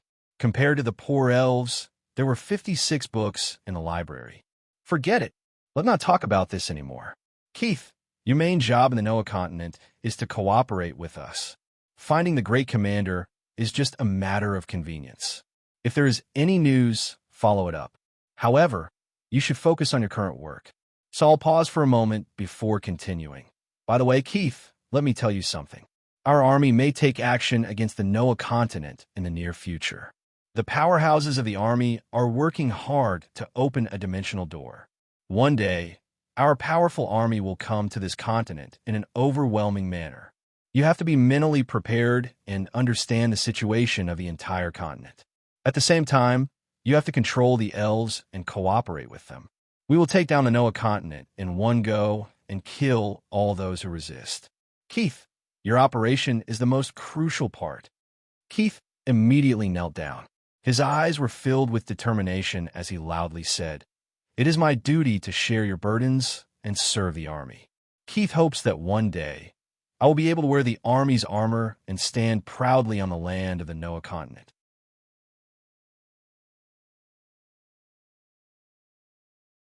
Chapter 411. It was late at night. The night breeze blew, rustling the leaves of the world tree. Bookbag web, grain web. A simple tree house stood quietly on a branch that was suspended in midair. This was the home of Elena, the elven empress. Although the elven race had an empress, there were no royal officials. Even so, as the place where the empress lived, it felt shabby no matter how one looked at it. It was even worse than an ordinary human family. Elves did not like luxury, from the empress to the commoners. Outside the elven empress house, Elder Dobin stood quietly, as if waiting for something. Dong, dong, dong. At this moment, a crisp sound came from the wooden stairs. Elder Dobin. Elena, the elven empress, was wearing thick cotton pajamas as she stood in front of Elder Dobin. She gently lifted her hair, revealing a cold and noble face. "Your Majesty." Elder Dobin saw Elena and hurriedly knelt down to greet her. Although he was an elder, he could not ignore etiquette. "Please rise, Elder." Elena smiled, with some surprise in her eyes. "Elder, you came here in the middle of the night and purposely avoided my maid. I think there must be something important, right?" "Your Majesty is so smart." Dobin smiled. "Today's Elder Council is all thanks to your Majesty. If not for your Majesty's most crucial words, I'm afraid the Elder Council's decision would have been passed. The situation on Lake Hard Island is serious. It's like a huge scythe hanging on my heart. Once it erupts, the elven race will be plunged into misery and suffering. This matter is so serious that I couldn't sleep for a few days." As he spoke, Dobin bowed deeply. "I'm here to thank your Majesty." "For what?" Elena smiled sweetly. "I'm the empress of the elven race. All the elves are my people. As an exotic beast from the divine realm, there are many benefits to keeping the chimera, but I'm more concerned about the safety of my people." The night breeze blew gently, brushing away the green hair in front of Elena's forehead and revealing a stunning face. Dobin, who happened to raise his head, was stunned for a moment. Dobin was a few years older than Elena, and the two of them had grown up together. One was the noble little princess of the elven race, while the other was a magic genius in everyone's eyes. At that time, many people saw them as a match made in heaven. Unfortunately, Dobin fell in love with Undine. At that time, she was the third elder of the elf clan. Unfortunately, Undine only had Corbett in her heart. Dobin's love was in vain. Princess Elena waited bitterly for a long time. Left with no choice, she could only marry her current husband and give birth to a pair of children. After that, she was crowned as the empress. Dobin also got married and had children. The childhood sweetheart relationship came to an end. Looking at Elena's peerless beauty, Dobin sighed. Things were still the same, but people were different. Dobin vaguely remembered how Elena called him Big Brother Dobin, with snot running down her nose when she was young. At this moment, his eyes were blank. Elena was embarrassed by Dobin's stare. She blushed and said softly, "Elder Dobin, what are you looking at?" "Oh." At this moment, Dobin came back to his senses and immediately apologized. "Sorry, Your Majesty. I was thinking about something just now and accidentally got distracted." "It's nothing. Elena waved her hand magnanimously. At this moment, she remembered her identity. As the Empress, it was inappropriate for her to meet a man in the middle of the night. She immediately said, "Elder Dobin, it's late. If there's nothing else, I'm going back to rest." Dobin then remembered his purpose for coming.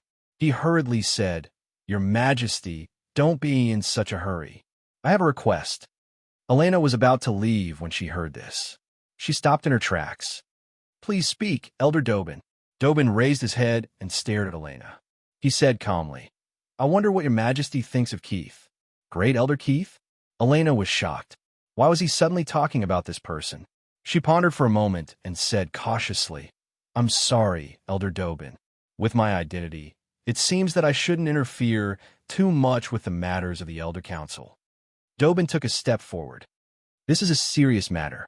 I hope to hear your Majesty's sincere words." Elena was silent. Dobin frowned. "Your Majesty, don't you feel that the Elder Council is completely different from before?" Elena hesitated for a moment as she looked at the serious Dobin. "If I were to comment, Great Elder Keith is young and vigorous. He does things swiftly and decisively. Ever since he became the Great Elder, he has indeed done a few major things for the elven race." Dobin sneered. "At the same time, he repels dissidents and places trusted aides. His methods are fun, and he has a strong desire for power. Just look at how he got a few blood elf elders up here." Elena was silent for a moment. After a while, she nodded and said, "Indeed, even I didn't realize that 4 blood elf elders had entered the Elder Council. It's as if they appeared overnight. This has already changed the balance of the 4 branches of the elven race." Dobin snorted coldly. "No one knows better than me how those fellows came in." After explaining everything, Elena opened her heart and let out a sigh. "Perhaps it's my natural perception. I always have a bad feeling about Great Elder Keith. I feel that there's an ulterior motive behind his dignified speech. I hope I'm just being paranoid." Elena sighed and said, "Great Elder Keith, I've always had a bad feeling about him. Take today's meeting as an example. I feel that there's an ulterior motive behind his pretentious speech." Dobin sighed. "Your Majesty, I won't hide it from you. I'm not in a good situation now. Although I'm the second elder of the elven race, in reality, the Elder Council is basically his alone. The new blood elf elders are just there to make up the numbers. Everything is decided by Keith alone. During the voting, his side took up 4 votes. Such an Elder Council is no longer effective." Elena sighed as well. "Yes, in the past, the Elder Council had different opinions. There were those who agreed and those who disagreed. But now, the entire Elder Council has split into 2 factions. Great Elder Keith is even more so. In order to achieve his goals, he will do anything. Such an Elder Council is annoying." So, Dobin took a step forward and looked at Elena quietly. "Your Majesty, this is also the purpose of my visit tonight." "You mean?" Elena was shocked. She immediately reacted. "You intend to join forces with me?" "Yes," Dobin said firmly. "Now that Keith has 4 seats in the Elder Council, 1 more seat will change the balance of power. If this goes on, the Elder Council will no longer be the Elder Council. It will become a tool for Keith to achieve his political ambitions. Your Majesty, I hope to borrow your power." Elena smiled bitterly. "Elder Dobin, you think too highly of me. You know that although I'm the queen, I have no influence over the Elder Council." "You do," Elder Dobin said firmly. "Perhaps you don't have the power to interfere with the Elder Council, but your status as the queen is there. No one dares to challenge the queen's will, and the elders are no exception. Today's matter is the best proof." He was talking about Florinda and Silver, who changed their minds after the Elven Empress spoke. Outside the treehouse where the Elven Empress lived, Elder Dobin and Elena talked until late into the night. Little did they know that on a tree branch about 200 meters away from Elder Dobin, a figure stood quietly, a pair of blood-red eyes staring at them quietly. As the 2 left, the figure laughed maliciously and turned to leave. "Knock, knock, knock. Come in." Keith was sitting in his study, worrying about the Elder Council tomorrow. He stood up when he heard the knock on the door. The one who entered was his blood elf maid. The noble blood elf in maid uniform bowed slightly and said, "Great Elder Keith, the ninth elder is looking for you." Waldron? Keith's eyes flashed with shock. "It's so late. Why is he looking for me?" In reply to Great Elder, "I don't know," the blood elf maid said. "Elder Waldron is unwilling to say, so he wants you. Let him in." Keith had a premonition that something big must have happened. Waldron would not come to his door so late at night. Waldron was invited in. He pushed the blood elf maid out, and after checking that no one was around, he carefully closed the door. "Boss." Waldron walked up with a smile. Keith frowned and scolded. "Waldron, are you crazy? Call me Great Elder." I've checked repeatedly. There's no one here." "I still feel that calling you boss sounds better," Waldron said with a cheeky smile. Keith could not do anything about him. He put down the book in his hand and asked, "What's the matter?" Waldron's eyes lit up. "Of course there's a matter. It's great news." With that, he leaned over to Keith's ear and whispered softly. Keith listened quietly at first. Then, his expression turned to one of shock. "Is this true?" Waldron nodded. "Of course it's true. I saw it with my own eyes. I accidentally saw that old fellow Dobin walk out of the door, so I secretly followed him. I did not expect that he actually went to look for the Elven Queen Elena. They talked for a long time outside Her Majesty's treehouse. Keith asked, "Did you hear what they were talking about?" Waldron shook his head. "No, that old fellow Dobin is very careful. I did not dare to get too close. I only saw a blurry figure. As for what they were talking about, I could not have heard it from so far away." Keith stood up and paced around the study, a sinister glint in his eyes. Waldron asked, "Boss, is this information useful to you?" "Useful? It's very useful." Keith patted Waldron's shoulder heavily and laughed. "Waldron, you've done a great job this time." Keith smiled. "Don't worry. If I use this matter to achieve my goal, I'll definitely ask Lord Saul for a reward for you." "Thank you for your compliment, boss." Waldron was so happy that his bones turned to jelly. He stood up straight with a bang. "I'm willing to serve the army." Keith smiled and looked out of the window. The cold moonlight shone on his face, giving it a demonic snow-white color. He smiled sinisterly. "Late night, treehouse, queen, nightgown. Elder Dobin, these few things are enough for you to drink a pot of water."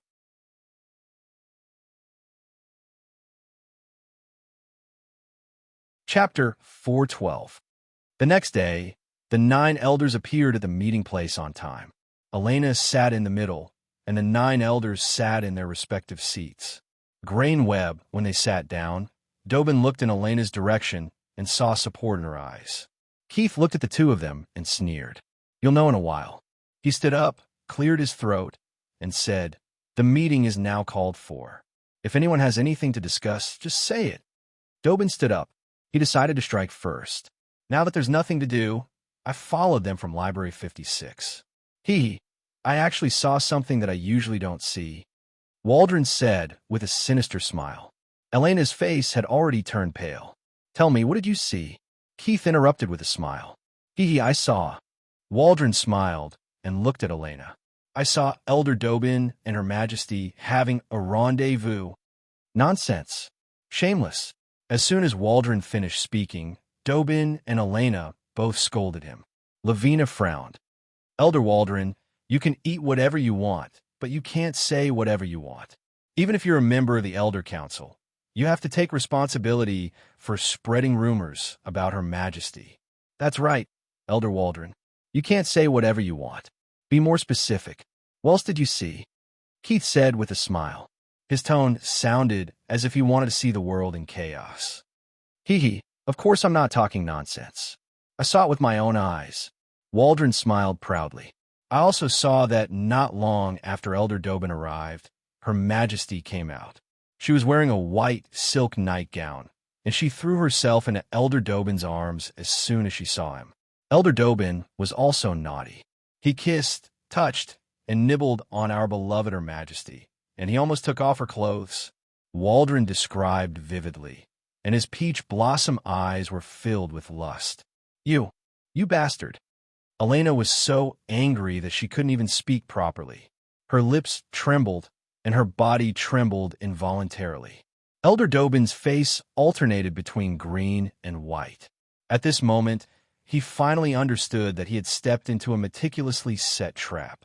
His mind went blank. Dobin understood that he had lost. He had lost at the hands of Keith. A small incident had been used by Keith. Dobin stood there blankly, unable to speak for a long time. Lavina frowned. I don't believe that Elder Dobin would do such a thing. This is blatant slander. Elder Dobin, don't you agree? Dobin was silent. He couldn't answer Lavina's question. He had indeed gone to see the Elven Empress, but it was only an ordinary meeting. He definitely didn't do anything lewd like Waldron said. However, how could he explain this? If he said that he didn't do such a thing, how could he explain his appearance outside the Elven Empress's treehouse? The Elven Empress was of noble status. Even the elders couldn't invite her to see him late at night. Generally speaking, Her Majesty wouldn't see him either. Lavina and the fifth Elder Racen looked at each other, their eyes filled with worry. Waldron smiled. Elder Dobin, it's easy for you to prove that I'm slandering you. You just have to tell me where you went last night. I believe that my eyes aren't that old yet. Keith also said that's right. Elder Dobin, why don't you explain where you went last night? Dobin was silent. He now understood how vicious Keith's scheme was. Even if he told the whole story now, not many people would believe him. Keith smiled and raised his head. What do you think? Your Majesty, the Elven Empress. Elena's face was pale. She gripped the armrest of the chair tightly, her body trembling uncontrollably. Her long hair hung down and covered her face. Everyone was silent. They hadn't expected this scene. Only a few blood elf elders had smug smiles on their faces. Keith laughed. Legend has it that Elder Dobin and Her Majesty grew up together. They were childhood sweethearts and had long since developed feelings for each other. Later on, due to a strange combination of circumstances, they each established their own family. Now, their old feelings have been rekindled. It seems that the power of love is indeed great, Keith said mockingly. Dobin clenched his fists in anger and looked straight at Keith's pornographic novel. His eyes were about to spit fire. Keith didn't mind. He smiled faintly and said, Elder Dobin, did I say anything wrong? Stop talking. At this moment, a sharp voice rang out. It came from the Elven Empress, who was sitting in the middle of the main seat. Keith smiled coldly. It wasn't easy for him to seize this opportunity. How could he let them go so easily? The most important thing in a political battle was to beat the dog while it was down. At this moment, Elena, the Elven Empress, made a move that shocked everyone. Elena slowly reached out to remove the elven crown on her head and gently placed it on the table beside her. She raised her head and smiled sadly. Elders, due to my unwell body, I am no longer qualified for the position of Empress. I now announce that I am abdicating. After saying that, she covered her face and rushed out of the room. Empress abdicating? Everyone looked at each other. They didn't expect such a turn of events. When they came back to their senses, Elena was already far away. The entire Elder Council dispersed unhappily. Keith also understood that this matter could only come to an end now that the Empress had abdicated. There was no point in continuing to harp on it. It might even cause the opposite effect. Damn it, I let you get away with it. Looking at Dobin's dispirited back, Keith was also angry. Things had started off well, but things didn't go according to his plan. He originally wanted to get rid of Dobin. That way, there would be an empty elder position. He had even prepared a candidate. The Empress's abdication wasn't his original intention. The Empress didn't have any actual power. There was no point in getting rid of her. Thinking of this, Keith couldn't help but be shocked. Could it be that Elena has seen through my plan and sacrificed herself? But these elves are really honest. They admitted to something without concrete evidence. Keith thought, if it were him, he would definitely deny it to the end. Even if there was evidence, in the face of politics, what was evidence? Don't cry, don't cry. In Elena's room, the Elven Empress was lying on the bed after her abdication. Beside her, the third elder, Lavina, was comforting her gently. Lavina had always been good friends with Elena. Seeing this, she sighed softly. Your Majesty, could it be that you and Elder Dobin? Elena looked up with teary eyes. Lavina, you are my best sister. Do you believe me? I don't believe it. But, Lavina hesitated. But why did you abdicate? Do you know that your actions have a great impact on the entire elven race? Elena smiled bitterly. I did see him last night. What? You saw him? You? Lavina was shocked, and she finally reacted and slapped her thigh. Keith, you bastard, you're really insidious. How could you do such a thing? It was originally a small matter, but Keith magnified it. Elena couldn't defend herself. He was indeed sinister. Waldron, this guy is just spreading rumors. Lavina was enraged when she heard this. She stood up abruptly. No, I have to find him. Sister Lavina, don't. Elena pulled her back. He won't admit it. Besides, I did see Elder Dobin. As she spoke, Elder Dobin walked in. Lavina glared at him. Dobin, you hurt my sister, and you still have the face to come. Dobin lowered his head. Your Majesty, I'm sorry. Although Elena had abdicated, Dobin still called her Your Majesty. Elena was very magnanimous in front of Dobin. She wiped away her tears and smiled. Elder Dobin, don't worry. I'm doing this for the elven race. For the elven race? Lavina frowned. Why? Elena smiled. I just figured it out. Keith's goal is to get rid of Elder Dobin. Get rid of Elder Dobin? Why would he want to get rid of Elder Dobin? Lavina still didn't quite understand. Dobin said, Elder Lavina, have you forgotten about Weiss? Keith's method is the same as getting rid of Weiss. Elder Weiss. Only then did Lavina remember that Weiss was locked up in prison. If Elder Dobin was removed, there would be another empty seat in the Elder Council. If Keith took 5 seats in the Elder Council, Lavina almost didn't dare to think about it anymore. She was secretly wary of Keith. Go to Granary Web to see the first commercial-free episode.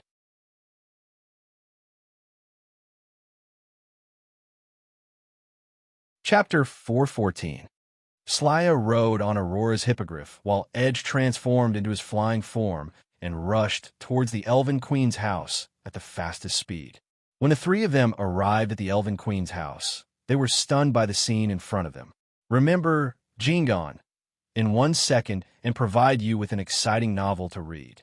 Grain Web, the Elven Queen's house was surrounded by 3 layers of guards.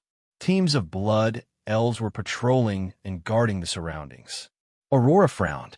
Slya, this doesn't seem right. Who is it? Who is up there? Come down. At this moment, the blood elves noticed the hippogriff in the sky. A person who looked like a captain shouted coldly. Aurora was a little hesitant. Everything in front of her was too strange. When did the Elven Queen's house get surrounded? But the blood elf captain on the ground did not give Aurora a chance to think. He shouted, If you don't come down, we will attack. There were powerful magicians among them. The word attack was not empty words. Aurora was helpless. She exchanged glances with Slya and could only lower their altitude. At this moment, the blood elf captain led a large group of blood elves to surround them. Move aside. I am Princess Slya of the Elven Empire. I want to see my mother. Princess Slya shouted coldly as soon as she got off the hippogriff. Princess Slya? The blood elves looked at each other. Many of them recognized this little princess, and many of them quietly opened up a path. At this moment, the blood elf captain said coldly, I'm sorry, Princess Slya. Great Elder Keith has ordered that no one is allowed to see Her Majesty the Queen. What did you say? Slya, Edge, and Aurora could not believe their ears. Great Elder Keith had actually imprisoned Her Majesty the Queen. Edge's face turned red. He said angrily, Say it again. Say it again? Sure. The blood elf captain was expressionless. We are under Great Elder Keith's order to guard this place. No one is allowed to see Her Majesty, not even Princess Slya. When the group of blood elves heard this, they immediately surrounded them again, not allowing Slya and the others to go over. You. Celia was almost mad with anger. Her waist flashed, and a dark green magic staff appeared in her hand. She exasperatedly said, Get out of the way, or I'll kill you.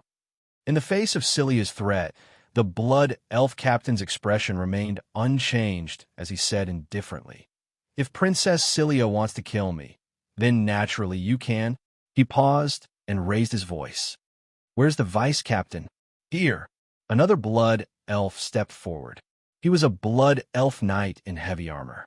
The moment he stepped out, he stood in front of the blood elf captain. The blood elf captain silently removed the space bag from his waist and handed it to the blood elf beside him. He calmly said, "Your Highness, I'm very sorry. I'm a soldier and will only listen to orders from above. Due to my duty, I can't let you in." He glanced at the vice captain beside him. "You're the first vice captain. After I die, you'll take over as the captain.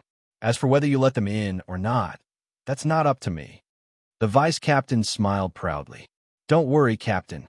After I die, there'll be a second vice captain and a third vice captain to take over. Otherwise, there are still soldiers below. No matter what, we won't let them in. We're soldiers, and it's our duty to obey orders." The blood elf captain nodded, turned his head, and smiled calmly. "Princess Cilia, you can do it now." After saying that, he closed his eyes. You. Slaya's face was full of anger, and the hand that was holding the magic staff was trembling. However, the urge to see her mother still prevailed. She gritted her teeth, and wisps of green nature energy quickly condensed. The atmosphere suddenly froze, and a faint murderous intent pervaded the surroundings. Seeing that their beloved captain had died an unnatural death, the blood elf warriors suppressed their anger. Their hands pressed on the hilt of their swords, and even their breathing became hurried. "No!" At the last moment, Aurora yanked Slaya aside. Slaya magic pornographic novel the natural energy in the magic staff immediately disappeared. Phew! The crisis was resolved, and the blood elf warriors heaved a sigh of relief. They cast grateful gazes at Aurora. "Aurora, why did you stop me?" Slaya's eyes were red, and she stared fiercely at Aurora. "Doing this won't solve anything. Slaya, don't do anything stupid." Aurora sighed and said. Aurora stopped Slaya's impulsive actions. She turned to look at the blood elf captain, bit her lip, and said, "You really can't let us in?" The blood elf captain opened his eyes and bowed to Aurora solemnly. "I'm sorry, I can't let you in. As a soldier, this is my duty. I hope you can understand."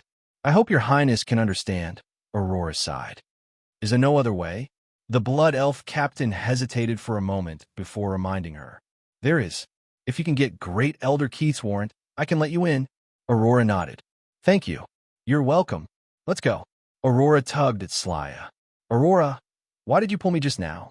After being pulled away by Aurora, Slaya's anger had not subsided. She angrily raised her small fist. "This fellow is too arrogant. I must teach him a lesson." Aurora sighed. "Slaya, do you still not understand? These people are just following orders. There's no point in you being angry with them." "Then what should we do?" Edge asked. Slaya also calmed down. In fact, Aurora was also burning with anxiety. Ron and Sister Shea had been arrested and imprisoned. She desperately wanted to rescue them. Aurora muttered to herself for a moment. "Let's go. We'll look for Great Elder Keith." A bad premonition grew in Aurora's heart. She faintly felt that everything in front of her was like the omen of an impending storm. Clang! The wooden gate was closed. Ron, Shea, Becerra, and Rainey were locked in a cage. Ka-ka-ka. A series of mechanical sounds could be heard, and the cage was lifted into the air. The cage in the air creaked and swayed as soon as he moved. "Let us out quickly." Shea, Becerra, and Rainey leaned against the side of the cage and shouted. The blood elf soldiers ignored them and walked straight out. Then they slammed the door shut, and the surroundings became pitch black. Yesterday, they were distinguished guests. Today, they had become prisoners. They could not wrap their minds around it. These elves!" Shea scolded harshly. She roughly touched the side of the cage and made a soft, "This is made of wood." "A wooden cage?" Shea was overjoyed when she heard that. She thought that if it was made of wood, she could just use her sword to cut it open. At this time, She reached for her waist but felt nothing. Then, she remembered that everyone's space bags had been taken away by the Blood Elves. Sister Shea, can you break it open? Rainy's voice came from the darkness. Shea sighed. I want to, but my sword has been taken away by the elves. Basara, and Rainy's tone was full of pity. At this time, Shea suddenly had an idea and said with a mischievous smile, How can a wooden cage trap this young lady? This young lady is born with divine strength. Watch me break this wooden cage open. Shea was a warrior and had a strong body. She was different from Ron and the other magic-type jobs. It was not difficult for her to break a small piece of wood. Basara's eyes lit up. That's right, Sister Shea. Quickly break it open and save us. Rainy also said, Yes, yes, yes. Sister Shea, you are the strongest. Quickly break the cage open. Very good. Watch me. Shea smiled confidently. She spat twice into her palm and grabbed the 2 pieces of wood at the side of the cage under Basara and Rainy's admiring gaze. The pieces of wood were not big and could be held tightly with one hand. Shea took a deep breath and pushed outwards. It did not move. Shea was in a daze. Normally, with her strength, she would be able to break a small piece of wood. However, these thin pieces of wood seemed to have taken root and didn't move an inch. Shea did not believe it. She gritted her teeth and increased her strength. Go for it. Sister Shea, go for it. Basara and Rainy tried their best to cheer Shea on. Shea used all her strength, but these seemingly weak pieces of wood were as strong as iron. Not to mention breaking, they did not even bend. Shea shouted loudly. She fiercely clenched her teeth, and the flames on her body ignited with a bang, illuminating the surrounding area. At this moment, she actually used her dochi. Grain. Come. Table of contents.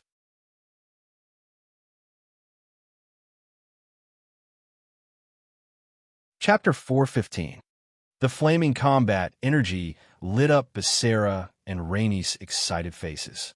However, even though Shea pushed her combat energy to its peak, the wooden stick still did not budge. Shea, don't waste your energy. At this time, Ron's voice came from not far away.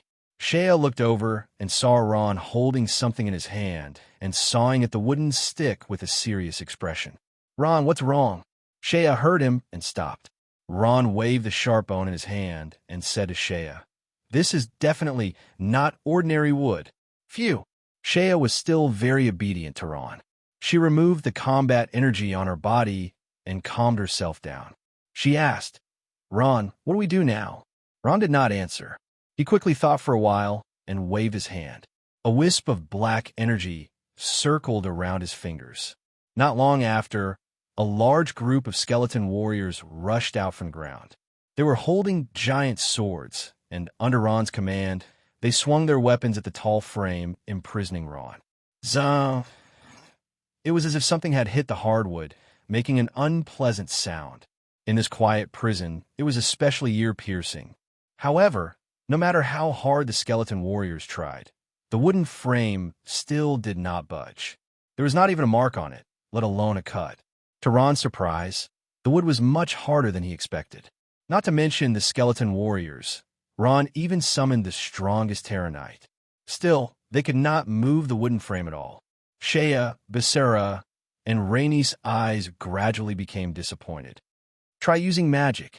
Ron had no other choice. He could only summon the skeleton sorcerer and hope that the strange wood did not have strong anti-magic abilities. Ron, be careful. Shea was a little worried. She knew that the magic was all aimed at Ron. Ron nodded and smiled at her, thanking her for her concern. Shea's heart warmed. Pa! Ron snapped his fingers, as if they had received an order. The skeleton sorcerer's eyes suddenly lit up. The magic in their hands quickly gathered. Not long after, dozens of magic bullets rose from the ground. Boom, boom, boom. Countless magic spells exploded on the cage that Ron was standing on, causing the cage to shake continuously. Ron hid in a corner of the cage and used the skeleton shield to protect his body. The magical bombardment finally stopped, and when the smoke and dust dispersed, the cage was charred black, but the cage was still intact. It's useless. Ron sighed, defeated. He spread out his hands. I have no other choice. Sigh. The three of them sighed in unison. Shea pinched the wood and could not help but ask, what kind of wood is this? How can it be so hard? No one answered Shea because everyone's heart was filled with the same question. Just then, a voice suddenly sounded. This is a tree that grows in the fairy forest. Its name is Elinos. The sudden voice gave Ron and the others a shock. In this dark space, it was especially creepy. Oh my God! Rainey heard and hid in the corner of the cage, her body trembling uncontrollably. Who are you? Who's there? Sally was also shocked. Her voice was trembling. Someone's there. Ron was startled. He looked over and saw a short and fat middle-aged man sitting cross-legged in a cage not far behind him. From his appearance, he looked like a green elf. Perhaps because he had been lying down and the lighting was dim, Ron and the others did not notice that someone was hiding here. The middle-aged green elf smiled at Ron in a friendly manner and continued. This tree called Elinos has branches that are as soft as silk. However, after being soaked in a magic potion, it becomes a monster. Elder Wes, as an elder of the fairy race, how did they catch you? Wes smiled. A human being caught here actually has the heart to ask about the fairy race. Should I say that you guys have too much time on your hands? Wes paused for a moment, smiled, and said, actually, there's no harm in telling you. I was arrested for corruption. I don't know who reported that I had received a few black crystal coins from someone and hid them under my bed. In fact, I had never received such things. So, I was at ease and allowed them to search for them. In the end, they really did find them. I don't know what's going on, but I was arrested and put in here. Ron could not help but be speechless. Isn't it obvious that they are framing you? Elder Wes, how can you believe such a thing? Of course I don't believe it, but I don't have any evidence to prove my innocence. Wes smiled. However, I believe that the elders will find out the truth and clear my name, because I didn't do such a thing. Even when he was caught and imprisoned, Elder Wes still believed that the elders would help him clear his name. In fact, the elders had already been controlled by Keith and the others. His position had already been taken over. Ron shrugged. These elves were so naive that they were adorable. He actually believed that someone would help him clear his name even after such an obvious framing. At this moment, Shea rolled her eyes and smiled. Elder Wes, from your tone, it seems that you have a way to open these cages. Of course. Wes answered honestly. What is it? The eyes of the four lit up as they asked in unison. Elder Wes smiled. Actually, there's no harm in telling you guys. You can't do it anyway. He paused for a moment. It's very simple to open these cages. You must have the power of the sacred domain. In front of the power of the sacred domain, these cages are like paper. They are not worth mentioning. Sigh. Ron, Shea, and the others all sighed. Wasn't this nonsense? It was as if he didn't say anything. If they had the power of the sacred domain, they wouldn't have stayed here. Ron had a sacred domain puppet, Spirit Zombie Phalon. However, it was hidden in his space bag, and the space bag had been taken away by the elves. He couldn't summon it even if he wanted to. Ahem. Elder Wes. Shea smiled, cleared his throat, and said, I think, as a member of the elf race's elder council, I think your strength has already reached the sacred domain, right? Wes smiled. What are you trying to say? Can you help us open these cages and let us out? Shea begged softly. She put her hands together. Please. Sorry, I can't. Although I can open these cages, I can't help you. Wes smiled. You were captured and must have broken the laws of the elven race. If I help you, wouldn't I be releasing prisoners? Besides, if I let you go, I would have to break the cages myself. Wouldn't I become a fugitive then? Elder Wes. Shea was about to say something when Wes interrupted her. Although I don't feel like you are bad people, doing this would violate the laws of the elven race. Don't ever mention letting you go again. After saying that, Elder Wes closed his eyes and ignored Shea's request. Forget it, Shea, stop shouting. Ron stopped Shea, who was constantly banging on the cage. This cage can't hold Elder Wes at all. He stayed here willingly. If he could help us, he would have left long ago. Smart. At this moment, Weiss opened his eyes and praised. "Humph." Shea snorted angrily.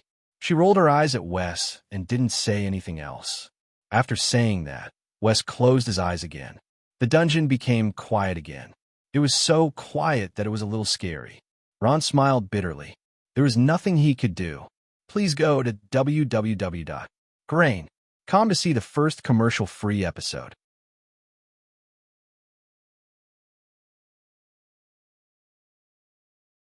Chapter 417. Waldron narcissistically looked at his reflection in the mirror.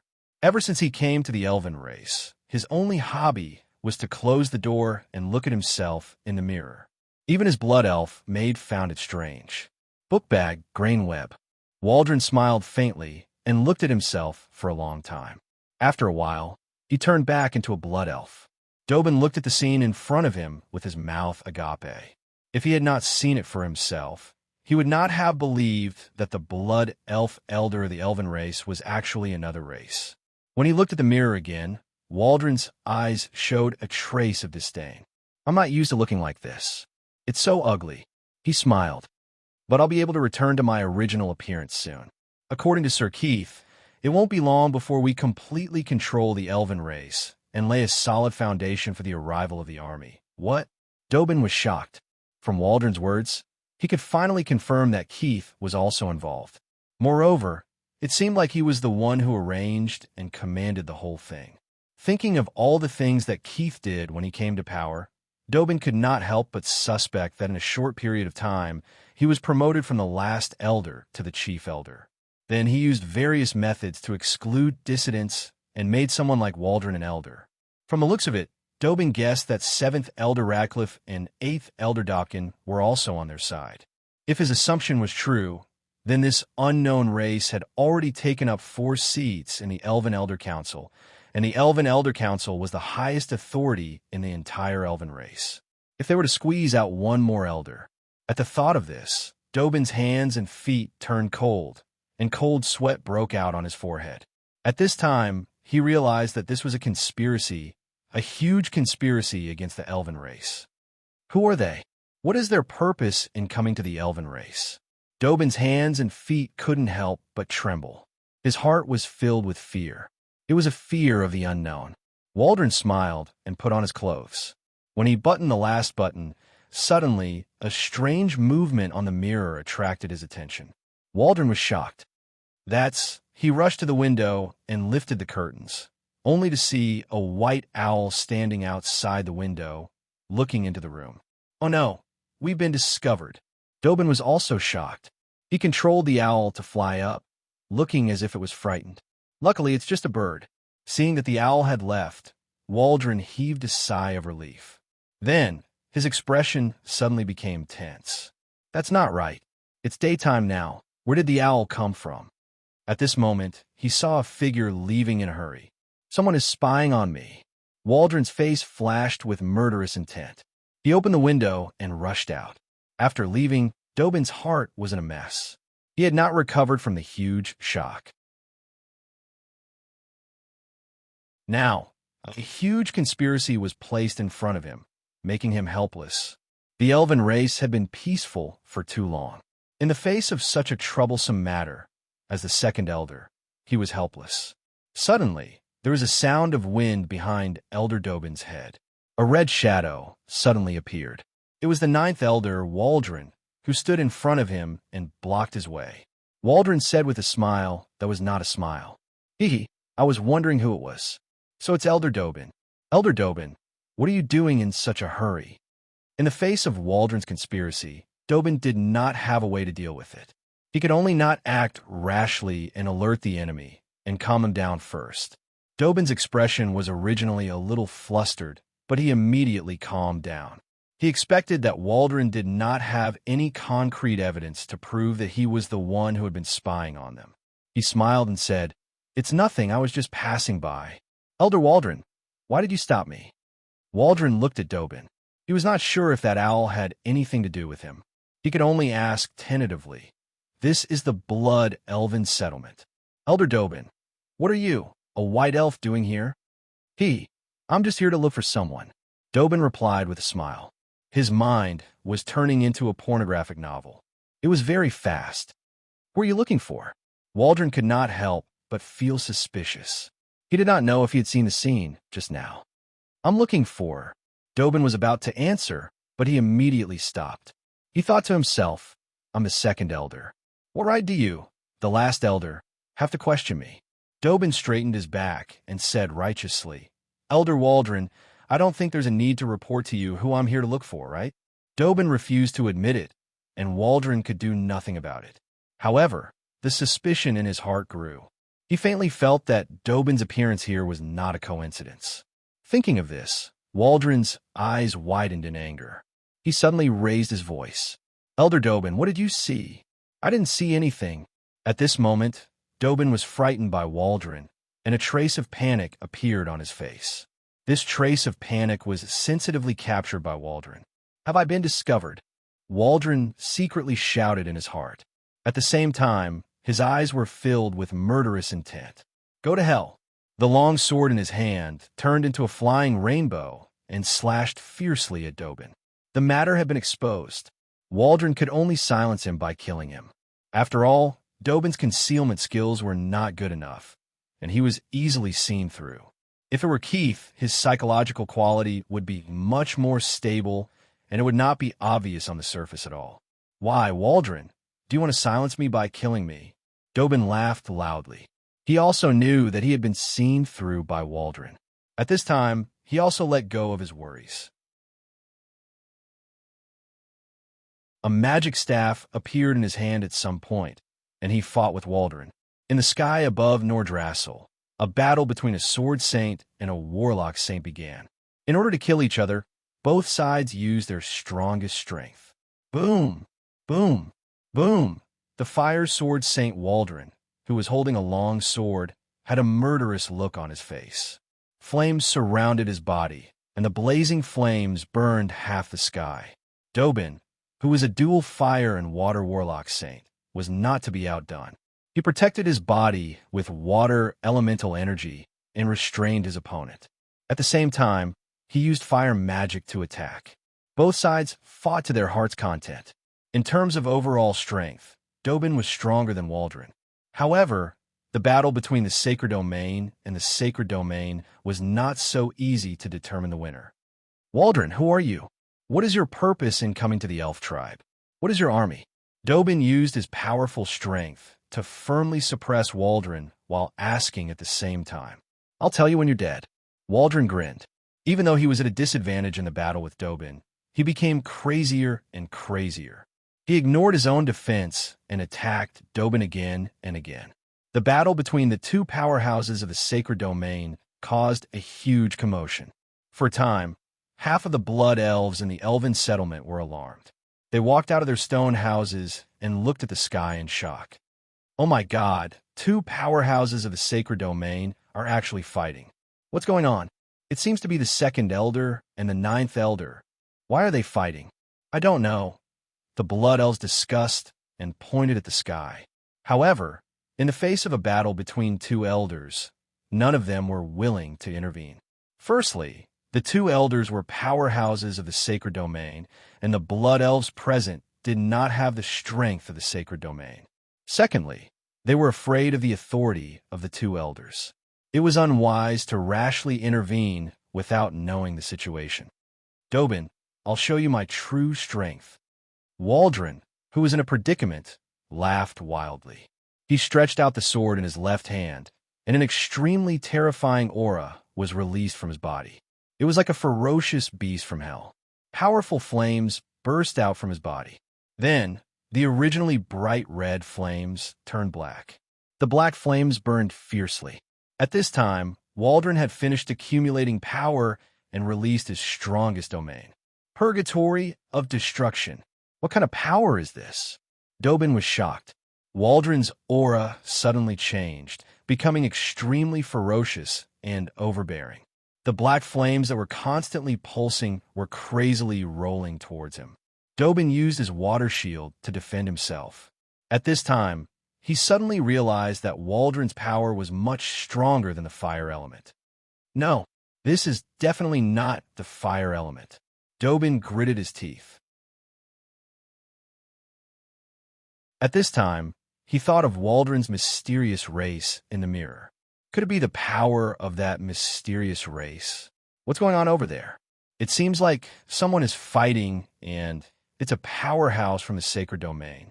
The fierce battle also alarmed Great Elder Keith, who was staying in another place. He frowned. Suddenly, his face became extremely shocked. No, this is the power of destruction. Damn it. Which bastard is using the power of destruction? Didn't I tell them to be careful? Is it Radcliffe, Tompkin, or Waldron?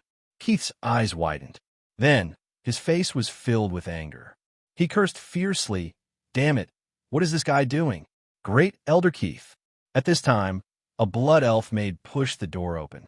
She was about to report to Great Elder Keith about the second elder and the ninth elder's fight. Keith couldn't be bothered with her. He dashed out of the door in a flash. Damn it, this guy is really King difficult to deal with. Dobin noticed that ever since Waldron used the black flames, his strength had been increasing. Even though Dobin's fire magic was powerful, he could not deal with him in a short time. Someone's coming. At this time, Dobin's expression changed. He felt an extremely powerful force rapidly approaching. It's Keith. Dobin sensed Keith's aura. Other than that, there were several other powerful forces that were about the same level as Keith. They were also rapidly approaching. Could it be their accomplices? Dobin's heart skipped a beat. Then, his face darkened. It should be. No, I have to leave quickly. Otherwise, I won't be able to leave if I'm surrounded later. Dobin's mind was still very clear. In a situation where everything was still unclear, staying here was not a very wise choice. Dobin's expression was grave. He had already sensed that a conspiracy against the elves was unknowingly unfolding. If he had not accidentally seen all of this today, perhaps all of the elves would still be in the dark. At this thought, Dobin smiled. Elder Waldron's strength is indeed powerful. Today's competition ends here. Let's fight again another day. After saying that, he laughed and tapped his long magic staff downwards. With a teleportation, he disappeared on the spot. Waldron's strength was inferior to Dobin's, so it would not be easy for Dobin to kill him. However, if Dobin insisted on leaving, he knew that he did not have the ability to stop him. At this time, Keith had already arrived. At the same time, Radcliffe and Tompkin arrived as well. They looked at Waldron with confusion. Looking at the messy scene, Keith's face darkened. He glared at Waldron and asked coldly, Waldron, what the F*** is going on with you?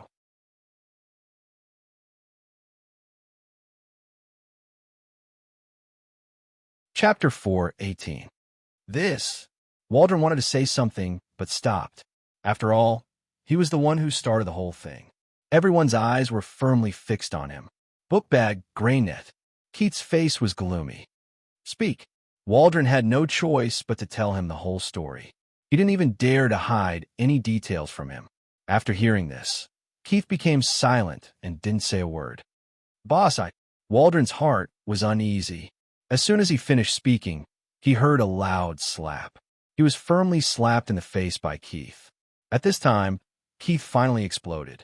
He pointed at Waldron and scolded, You bastard, I already warned you to be very, very careful in the elven race.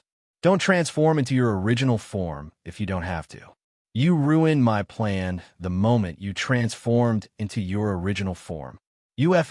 King messed up all my plans. Waldron covered his face in grievance. Boss, it's not my fault. I'm usually very careful. It's all that bastard Dobin's fault. He transformed into a bird to spy on me. Keith glared at him. You deserve it. Why did you transform into your original form for no reason? Just to see what your original form looks like? Dobin suffered because of me. Doesn't he want revenge? Doesn't he want to catch us where it hurts? You, on the other hand, exposed your biggest secret directly. Not only that, you also poured out everything. What's with that army? Waldron lowered his head and didn't say anything. Seeing that the atmosphere was a little stiff, Radcliffe coughed and interrupted. Boss, things have already come to this. It's useless to blame Waldron. It's more important to think about how to deal with the aftermath. Yes, boss. You always have a lot of ideas. What should we do now? Tompkins said in agreement. There's no other way. Keith said expressionlessly. Now that we've been exposed, Dobin won't let us go. How about we get out of here? If we fail the mission, you'll have to answer to Lord Saul yourself. Or we can launch our plan in advance. If we succeed, we'll die trying. It was no wonder that Keith was so angry. Originally, he could have done it step by step, but now, Waldron had messed things up. Now, he could only resort to extreme measures. Boss, what do you plan to do? Waldron's interest was piqued. Keith pondered for a moment and said, It seems that it's time to use the most advanced political method to tear apart the clan. Tear apart the clan? Everyone looked at each other and didn't understand what Keith meant. A sinister smile appeared on Keith's face. That's right, it's time for the Blood Elves to do something. Although the short battle had ended, the battle took place in the village where the Blood Elves lived. All the Blood Elves were talking about it. Until now, they still did not know what had happened. Not long after the 4 elders of the Blood Elves returned, rumors started spreading in the Blood Elves village. In a small stone house, dozens of Blood Elves were gathered and discussing something. I received news that Elder Dobin came today. He wanted to kill our Elder Waldron, and the 2 of them started fighting in the sky. A Blood Elf warrior whispered to everyone, Why do you want to kill our Elder Waldron? I think he's a good person. Another Blood Elf, Mage, asked. It's simple, because they look down on us. That Blood Elf warrior said mysteriously. Those noble white elves, green elves, and dark elves said that we live in stone houses and are different from them. They said that we Blood Elves are not elves at all. What? They actually dared to say that. A Blood Elf knight jumped up in anger. Who said that? I'm going to settle the score with him. I've heard of such a saying too. I've heard of it too. The Blood Elves said angrily. Those fellows are just looking down on us. The 4 branches of the elven race seemed to be harmonious on the surface, but in reality, there was constant friction. It was just that the elves did not like to be calculative, so they could usually resolve it easily. However, in reality, the contradictions still existed. Once someone instigated them, they would all explode. Just as they were discussing in full swing, a Blood Elf pushed open the door and entered. Everyone, the Great Elder has summoned us to the village square. Everyone was stunned. Great Elder? Which Great Elder? Is it the Great Elder of the village? No, it's the Chief Great Elder of the elven race, Lord Keith. The Blood Elf who had sent the message replied. The Blood Elves came to the village square in 2s and 3s. When the rumors were spreading, everyone was on tenterhooks, and the entire village was filled with an unusual atmosphere. Not long after, the village square was packed with Blood Elves. They were all tall, golden-haired, red-eyed, and fair-skinned. They all gathered in the square and waited quietly. Just then, a figure that was not very tall walked out slowly. In an instant, the Blood Elves were excited. That's Great Elder Keith. The Great Elder has come out. Keith was rather famous among the Blood Elves. Once he appeared, countless Blood Elves cheered, especially some female Blood Elves. They went crazy, and many fainted from excessive excitement. Quiet, everyone quiet down. Keith, who was standing on the podium in the middle of the square, was expressionless. He waved his hand, and everyone quieted down. Like an army, Keith pointed his finger, and all the Blood Elves quieted down, showing good organizational discipline. In fact, many Blood Elves held important positions in the elven army. Keith nodded, cleared his throat, and said, Today, I've gathered everyone here for a short meeting. This is also the first time I've held a meeting in the village since I became the Great Elder of the elven race. Keith paused. Just now, when I came here, a Blood Elf warrior asked me, Great Elder, you're always smiling when I see you. Why do you have such a cold expression today? I told him, it's because I really can't smile today. Today, everyone saw the battle between the powerhouses of the sacred domain that took place in the sky above the village. There were 2 people involved in the battle. One was the 2nd Elder of the Elven Elder Council, Dobin, and the other was the 9th Elder of our Blood Elf race, Waldron. Keith deliberately emphasized the word us. I think many of you are very curious as to why Elder Dobin and our elder Waldron would fight. Keith's tone was steady, and it had the power to inspire people. Everyone listened quietly. In the large hall, apart from Keith's words, it was so quiet that even a pin drop could be heard. It's very simple. They look down on us. For a long time, we Blood Elves have been a very friendly race. We never had many demands for power or benefits. Because of this, we've always been looked down on and oppressed. The power that belongs to us has been invaded bit by bit. It wasn't easy for us to obtain enough power to speak in the Elven Council of Elders and occupy 4 seats in the Council of Elders. But don't forget that for a long time, we Blood Elves have only had 1 Elder in the Council of Elders. According to the principle of balance of power, the Blood Elves should have at least 2 seats. However, the seat that belonged to them was occupied by another race. Keith fully displayed his eloquence and stirred up the emotions of everyone present. Those noble white elves, the green elves who were known as the children of the forest, the dark elves who are known as the assassins of the night, they are jealous of the power that we Blood Elves have obtained. However, don't forget that their butts aren't clean either. Elder Weiss was stripped of his position as an elder due to corruption, and Elder Dobin was in trouble because of his tryst with the Elven Queen. However, what about us? What do the elders of our Blood Elves do wrong? Why are they doubting us? Keith raised his voice and waved his fists in agitation. It was said that a politician's talent for acting was innate. This was best applied to Keith. Hearing this, all the Blood Elves' breathing became hurried. Their faces were filled with anger. Keith's tone became agitated. We Blood Elves have been bullied for a long time, and we've endured it. We've been violated for a long time, and we've endured it. However, when our lives are threatened, we can no longer endure it. As he spoke, Keith looked around at the enraged people below, and a cold smile appeared at the corner of his mouth. We just received news that the other 3 branches have reached an agreement. They believe that we Blood Elves don't belong to the Elven branch, so they have decided to expel us. Keith took a deep breath and calmed down. This is also the reason why Elder Waldron and Elder Dobin are arguing. The moment Keith finished speaking, the entire plaza was in an uproar. Keith's words had pushed the atmosphere to an even higher level. How can this be? How can they do this? Great Elder Keith, is what you said true? It's absolutely true. Keith nodded calmly and shouted loudly. Our rights have been violated. Our interests have been violated. When we Blood Elves decided to give up these, we could not gain the Elven race's respect.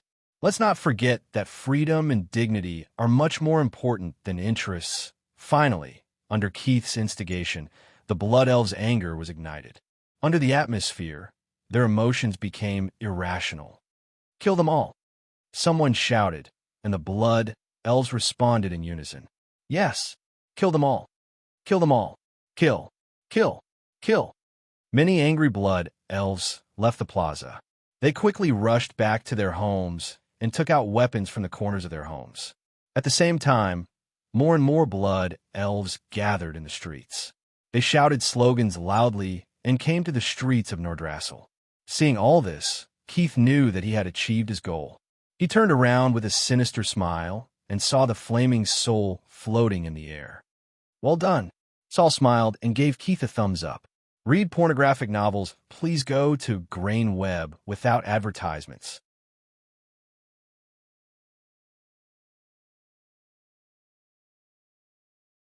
Chapter 419. Under the instigation of elders such as Keith, Radcliffe, Tompkin, and Waldron, many Blood Elf villages were stirred up. They took to the streets and swarmed toward Nordrassel. Novel leaderboard, Grain Web, the barracks were also in an uproar. The Blood Elves serving in the army were also mobilized and marched toward the main city of the elves. Panic was spreading, rumors were spreading, and the entire Blood Elf race was in a frenzy. Originally, some of the respected Blood Elf elders in the village had some doubts, but under the persuasion of a few members of the Council of Elders, their initial doubts turned into trust. Later on, the rumor became that the White Elves, Green Elves, and Dark Elves were joining forces to exterminate the Blood Elves, who were viewed as heretics. Many blood elf elders were still clear-headed, but they were powerless to stop the angry crowd. Countless blood elves began to gather. Due to the political implications in the division of the race, relatives living under the same roof and belonging to different races began to fight each other. The entire elven race was in chaos. The furious blood elves seemed to have lost their minds. They saw the elves of different races as if they were enemies. Countless elves of different races were severely injured, and some even died on the spot. Before this, none of them would have thought that their good neighbors would suddenly become like this. Some of them even died without knowing what had happened. Chaos. It was all chaos. The entire Nordrassel had become a city of chaos. Blood elves from the surrounding villages were constantly rushing over. The barracks were also in chaos. Fortunately, most of the elves were quite powerful. Faced with a sea of crazy blood elves, they could still escape even if they could not defeat them. Some of the smarter ones had already fled. What's that? Celia, who was about to go to the forbidden land of the elves with Aurora to find Undine, pointed to the front and shouted. Aurora's expression froze. She said in surprise, "Those are blood elves." "Ah, so many blood elves. What are they doing there?" They seem to be very angry." Ike said in a low voice. "The situation in front is not good. What are these blood elves doing?" As they spoke, the blood elves discovered the three of them. A blood elf warrior pointed at them and shouted, "There are 2 green elves and 1 dark elf over there. Go and kill them." The blood elf suggestion was met with the approval of the crowd. They raised their weapons and charged over. Many blood elf mages waved their hands, and countless spells rained down from the sky. "What?" Aurora, Slya, and Ike's expressions changed drastically. They never thought that a blood elf of the same race would actually attack them. Boom, boom, boom. Countless fire spells exploded around Saria. Saria used the power of nature to form a powerful magic shield, blocking these attacks with great difficulty. On the other side, the powerful blood elf warriors and heavily armored blood elf knights charged towards them. The 3 of them subconsciously had the same thought. These blood elves have gone mad. Something's not right. Let's leave. Aurora made a prompt decision. She already had a weapon in her hand, but she did not have the courage to shoot an arrow. After all, the blood elves opposite them were their own kind. However, the 3 of them did not want to hurt the blood elves, but the blood elves did not let them go. Saria's reaction was a little late, and she was already surrounded by the 3 of them. What do you want?" Aurora calmed down and asked. "Go to hell, dark elf." A blood elf warrior did not give her a chance to speak. Whoosh! A sharp sword was already slashing towards her. Aurora's head tilted back, and the wind from the sword slashed across her forehead. Although she avoided the calamity of having her head cut open, fresh blood flowed down her forehead. The fresh blood in front of her made Aurora sober. She could not help but believe that these blood elves were serious. Saria said angrily, "What's wrong with you? White elves, green elves, dark elves, all of you must die." The blood elf warrior said crazily as he slashed his sword at Saria. Everything happened so suddenly that Saria seemed to be scared out of her wits. She stood there blankly, but did not dodge. Clang! At this moment, Aurora made her move. She did not want to aim or bow at her own kind, but for the first time, she suddenly pulled the stunned Saria back by half a step. At the same time, the bow in her hand shot out like a meteor. Boom! The flame arrow exploded, and the group of blood elves was forced to retreat. Pornographic novel at the same time, Edge was like an angry lion. He transformed into a giant bear and pounced on the blood elves in a frenzy. Druid! It's actually a druid. Everyone, be careful! The blood elf cried out in alarm. Druids were considered a powerful existence among the green elves. Edge, you block the front. We'll retreat as we fight. Aurora said calmly. Edge roared angrily in response. The giant bear form with thick skin and astonishing defense was most suitable as a meat shield. The furious Edge pounced and pounced on the blood elf warrior madly. His bear paws danced, and sent the blood elf warrior flying. Saria, who had yet to recover from the shock, also came back to her senses and joined in the attack against the blood elves. She summoned vines and trapped some of the blood elf warriors. At the same time, she transformed into a dryad and threw poisonous spears. The three of them cooperated seamlessly, fighting as they retreated. Even though the blood elves had the advantage in numbers, they could not do anything to them for a while. However, they had yet to leave the encirclement of the blood elves. The blood elves were as stoic as soldiers. Their battle experience and cooperation were outstanding. The blood elf knights with strong defense were at the front, and the blood elf mages were at the back. They pressed down on Aurora and the rest with overwhelming momentum. Sister Aurora, Saria, hurry up and leave. I can't hold them off anymore. Edge was being beaten until he cried out in pain. Although he was powerful, the enemy he was facing was equally powerful.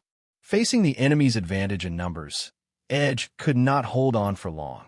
No, if you want to leave, let's leave together. Saria rejected Edge's good intentions.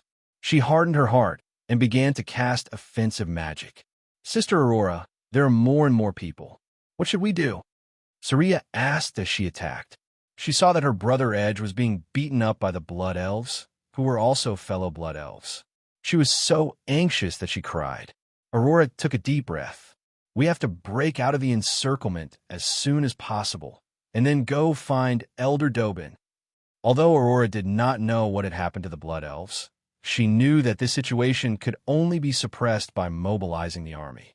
However, what she did not know was that the blood elves in the army were also involved. Keith, Radcliffe, and Tompkin quietly floated in the air, looking at the scene on the ground with satisfaction. Radcliffe gave a thumbs up. Boss is indeed brilliant. Just a little trick, and the entire blood elves are in chaos. These blood elves are really gullible. They believe whatever others say. A satisfied smile appeared on Keith's face. People who have fallen into madness are blind. They will not be able to distinguish any news. This is the brilliance of politics. The highest level of politics is division. The politics that exists in the family can even cause husband and wife to turn against each other, let alone the entire race. Keith smiled. The blood elves who love peace are no exception. This is also because there's a problem with the way the various races get along with each other. This problem was magnified and exploited by us, resulting in today's situation. Of course, the status of the Elder of the Blood Elves also played a decisive role. The Elder Council has supreme authority in the Blood Elves. Who would doubt the words of an Elder of the Blood Elves? Ha! Very good.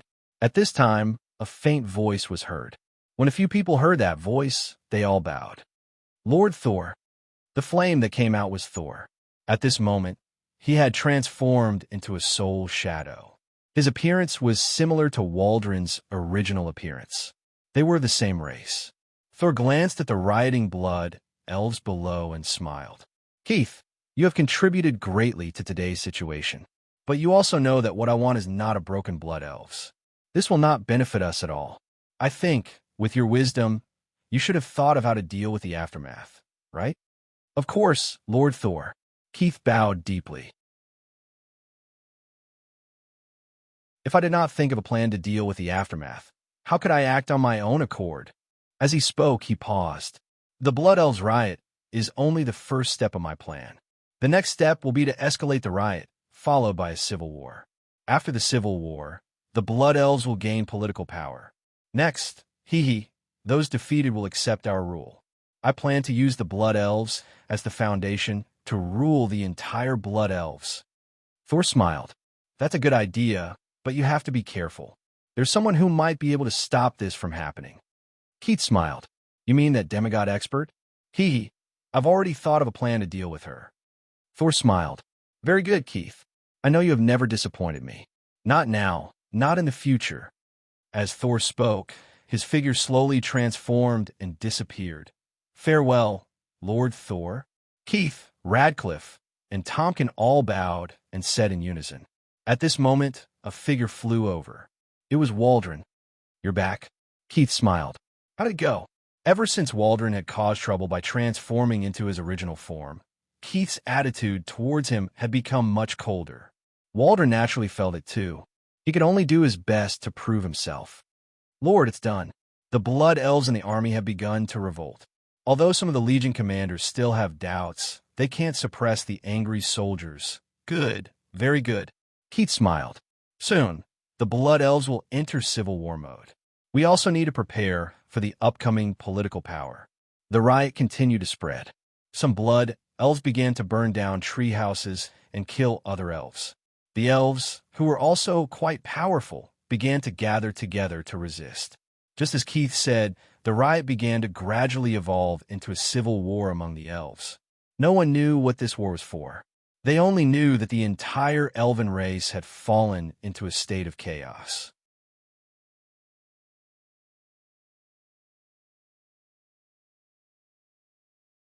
Chapter 420. More and more Blood Elves appeared, and Aurora, Cilia, and Ike were completely surrounded. They fought and retreated, but they were unable to break through the encirclement. Behind them was a solid wall. Novel ranking. Grain web, we can't get out. Cilia's voice was anxious. If not for Ike risking his life to save her, she would have been riddled with scars. Aurora's face was tense, and she didn't speak, but her heart sank. Are we really going to die here today? At this time, a sword light attacked, cutting straight at Aurora's arm. Aurora was startled, but she couldn't dodge it for long, and her arm was about to be cut off from her shoulder. Dang! At this critical moment, the sword attack was blocked by someone, saving Aurora's life. Aurora was stunned for a moment, and when she turned around, it was Apawira who saved her, but she didn't know why Apawira suddenly appeared here. Sister Apawira.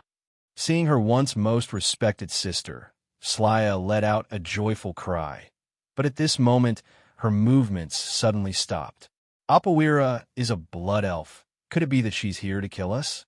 As if seeing through Cilia's thoughts, Apawira lowered her voice and said, I'm here to save you. Quickly rush out with me. Ah! Cilia was stunned for a moment, and she didn't dare to believe it. Apawira can be trusted. Aurora calmly said a sentence to exonerate her. Apawira cast a grateful look at Aurora. Follow me. Get out of my way. Opavala bellowed as she brandished her long sword and shot out flames. She instantly cut down several blood elf warriors and opened up a bloody path. Seeing that the one fighting with them was a blood elf knight, those blood elves were clearly stunned for a moment. Many of them recognized Apawira, who had a rather high reputation among the blood elves, and shouted, Apawira, what are you doing? Apawira waved her long sword and said coldly, They are my friends. Get out of my way. A blood elf warrior stepped forward. Apawira, don't forget how those white elves, green elves, and dark elves treated us. They even wanted to expel us and mobilize their army to kill us. You, a blood elf, are not on the side of your fellow elves, but on their side? Apawira smiled proudly. To me, all elves are my fellow elves, and I have never heard of the news of the blood elves being expelled. You have all been deceived. What a joke. How could the news from the first elder of the elf clan, Sir Keith, be fake? Said the blood elf warrior. His words were echoed by everyone else. To them, great Elder Keith, who is also a blood elf, was naturally trustworthy. Apawira. She was unable to confirm the source of the news at this time. Another blood elf mage reprimanded. Apawira, I see that you are our fellow elves, so we will not quibble with your actions this time. But if you don't get out of the way and still stand on their side, then you will be our enemy. And at that time, don't blame us for falling out with you. Then come at me. Apawira did not shrink back. If you want to kill my friends, you will have to step over my dead body. Stubborn fool, kill him. The leader of the Blood Elf Knights waved his hand coldly and shouted. And at the same time, all the Blood Elf warriors and knights began to charge, and the mages also began to condense magic. At this time, there was a whoosh, and a huge magic ball flew over at an extremely fast speed, drawing a beautiful trajectory in the air. The strange thing was that the target of this magic ball was not anyone present, but the ground. Boom! The magic ball exploded on the ground, and the blazing flames continued to spread outwards, isolating the blood elves from Apawira, Aurora, Slaya, and the others. At the same time, a large amount of smoke and dust rose. Cough, cough, cough. The blood elves were caught off guard and coughed from the smoke and dust. When they came back to their senses, Apawira, the two green elves, and the dark elves had already disappeared. Damn it, they actually ran away. The blood elves were so angry that they stomped their feet. Ian, Deidre, it's you? When they saw the people who had saved them, Apawira and the others widened their eyes in surprise. When did you come? Ian smiled. We also just arrived and saw that you were in danger. Hee hee, it was Deidre who summoned the earth elemental to save you. Apawira and the others smiled and thanked him, and Deidre smiled embarrassedly. It's nothing. That magic ball was cast by my brother. Without his restraint, I wouldn't have known how to save you. You don't have to be modest with each other. Slaya shouted, looking at Ian. Ian, what's going on? Why do the blood elves seem to have gone crazy, wantonly attacking the elves of other races when they see them? I saw many elves injured by them. Ian pondered for a moment. To be honest, I'm not too sure. I came this time to find out what happened. As he spoke, he glanced at Apawira. Apawira, you came from the Blood Elf village, so you should be more clear about the matter. Apawira nodded. There was a meeting in the village this afternoon. I didn't make it. I also heard from other Blood Elves later that your father, Elder Dobin, and Ninth Elder Walden had a fight, and not long after, there was news of the White Elves, Green Elves, and Dark Elves joining forces to exterminate the Blood Elves. What? Ian was shocked. There's absolutely no such thing. Someone must be spreading rumors. I also think it's a rumor, but Apawira hesitated. I heard that this news was said by Great Elder Keith himself, in the square of the Blood Elf village. More than 100,000 Blood Elves heard it. Keith? Great Elder Keith? Ian was stunned, somewhat in disbelief. He actually said that. Deidre said, Brother, we just came from the village. I don't think we've heard such a thing before. We didn't hear it here either. I didn't hear it here either. Aurora and Slaya also shook their heads and answered. Apawira was a blood elf, Ian, Deidre were white elves, Aurora was a dark elf, and Slaya and Ike were green elves. They belonged to 4 different races. The matter became clear after confirming with each other. Slaya was the first to react. Brother Ian, there's something wrong with Great Elder Keith. Ian nodded and took a deep breath. It seems like it, but I don't know what his purpose is. He's already the Great Elder of the Elves. His power has reached the peak. Why would he do this? What good would it do for him? Great Elder Keith, he was the mastermind behind all the current problems. None of the Blood Elves questioned his words because his identity was there. He was the Great Elder of the Elves. Apawira thought for a while and said, Ian, I think we should go find your father, Elder Dobin, now. Only he can solve this problem. Ian said, Yes, we'll go now. When Ian and the others arrived at Elder Dobin's house, Elder Dobin seemed to be in a hurry to go out. Father, Elder Dobin. Ian and the others called out to Dobin. When Dobin saw them, he frowned. Ian, Princess Slaya, I'm afraid I don't have time to greet you. I just received news that there seems to be some signs of instability in a few villages of the Blood Elves. Someone is inciting those Blood Elves. Ian sighed. Father, we just came back from there. The thing you're most worried about is already happening. As he spoke, he told Dobin everything that they had seen. Dobin's body shook. What? It's actually Keith?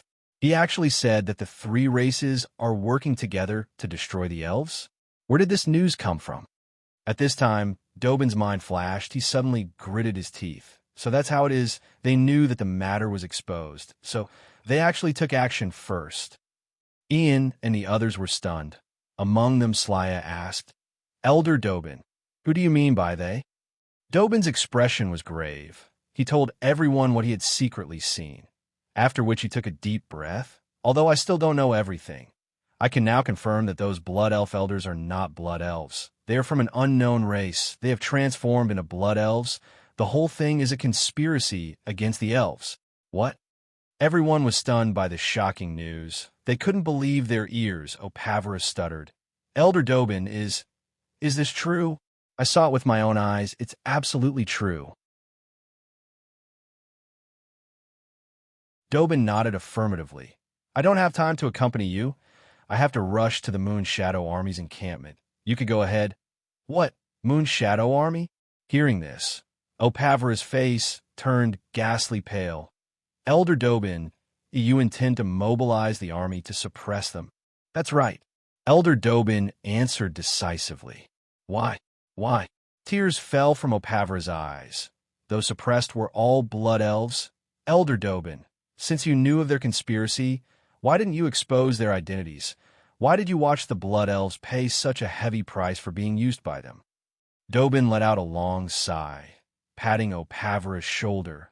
Opavra, I can understand your feelings, but now I have no other choice but to mobilize the army. Do you think those blood elves who are shrouded in lies and have their minds clouded by anger will still listen to me? After saying this, he didn't say anything else, turned around, and floated away. When Opavra came back to her senses, Dobin was already 5 kilometers away. Once Dobin left, everyone fell silent. They were all stunned by this shocking news. They needed some time to digest it. After a while, Rian raised his head, looked at everyone, and said, "What do we do now?" Aurora bit her lip, looking at the distant horizon. I want to rescue Ron first. Pornographic novels after a few hours, with Elder Dobin's efforts. The Moon Shadow Army, Wolfang Army, Shadow Army, and the other 8 elven armies rushed to Nordrassel. They were well equipped, carrying elven crossbows that could shoot moonblades from long distances. Their purpose was to suppress these rioting blood elves. At the same time, the Blood Elves' Blood Flame Army, Sea of Fire Army, and the other 2 armies also rushed to the battlefield. The Elf Civil War was about to break out. To see the first commercial-free article, please go to www.grain.com. You're tuning in to the Warrior Lore YouTube channel. Don't forget to subscribe and join us on this journey to catch the most captivating stories.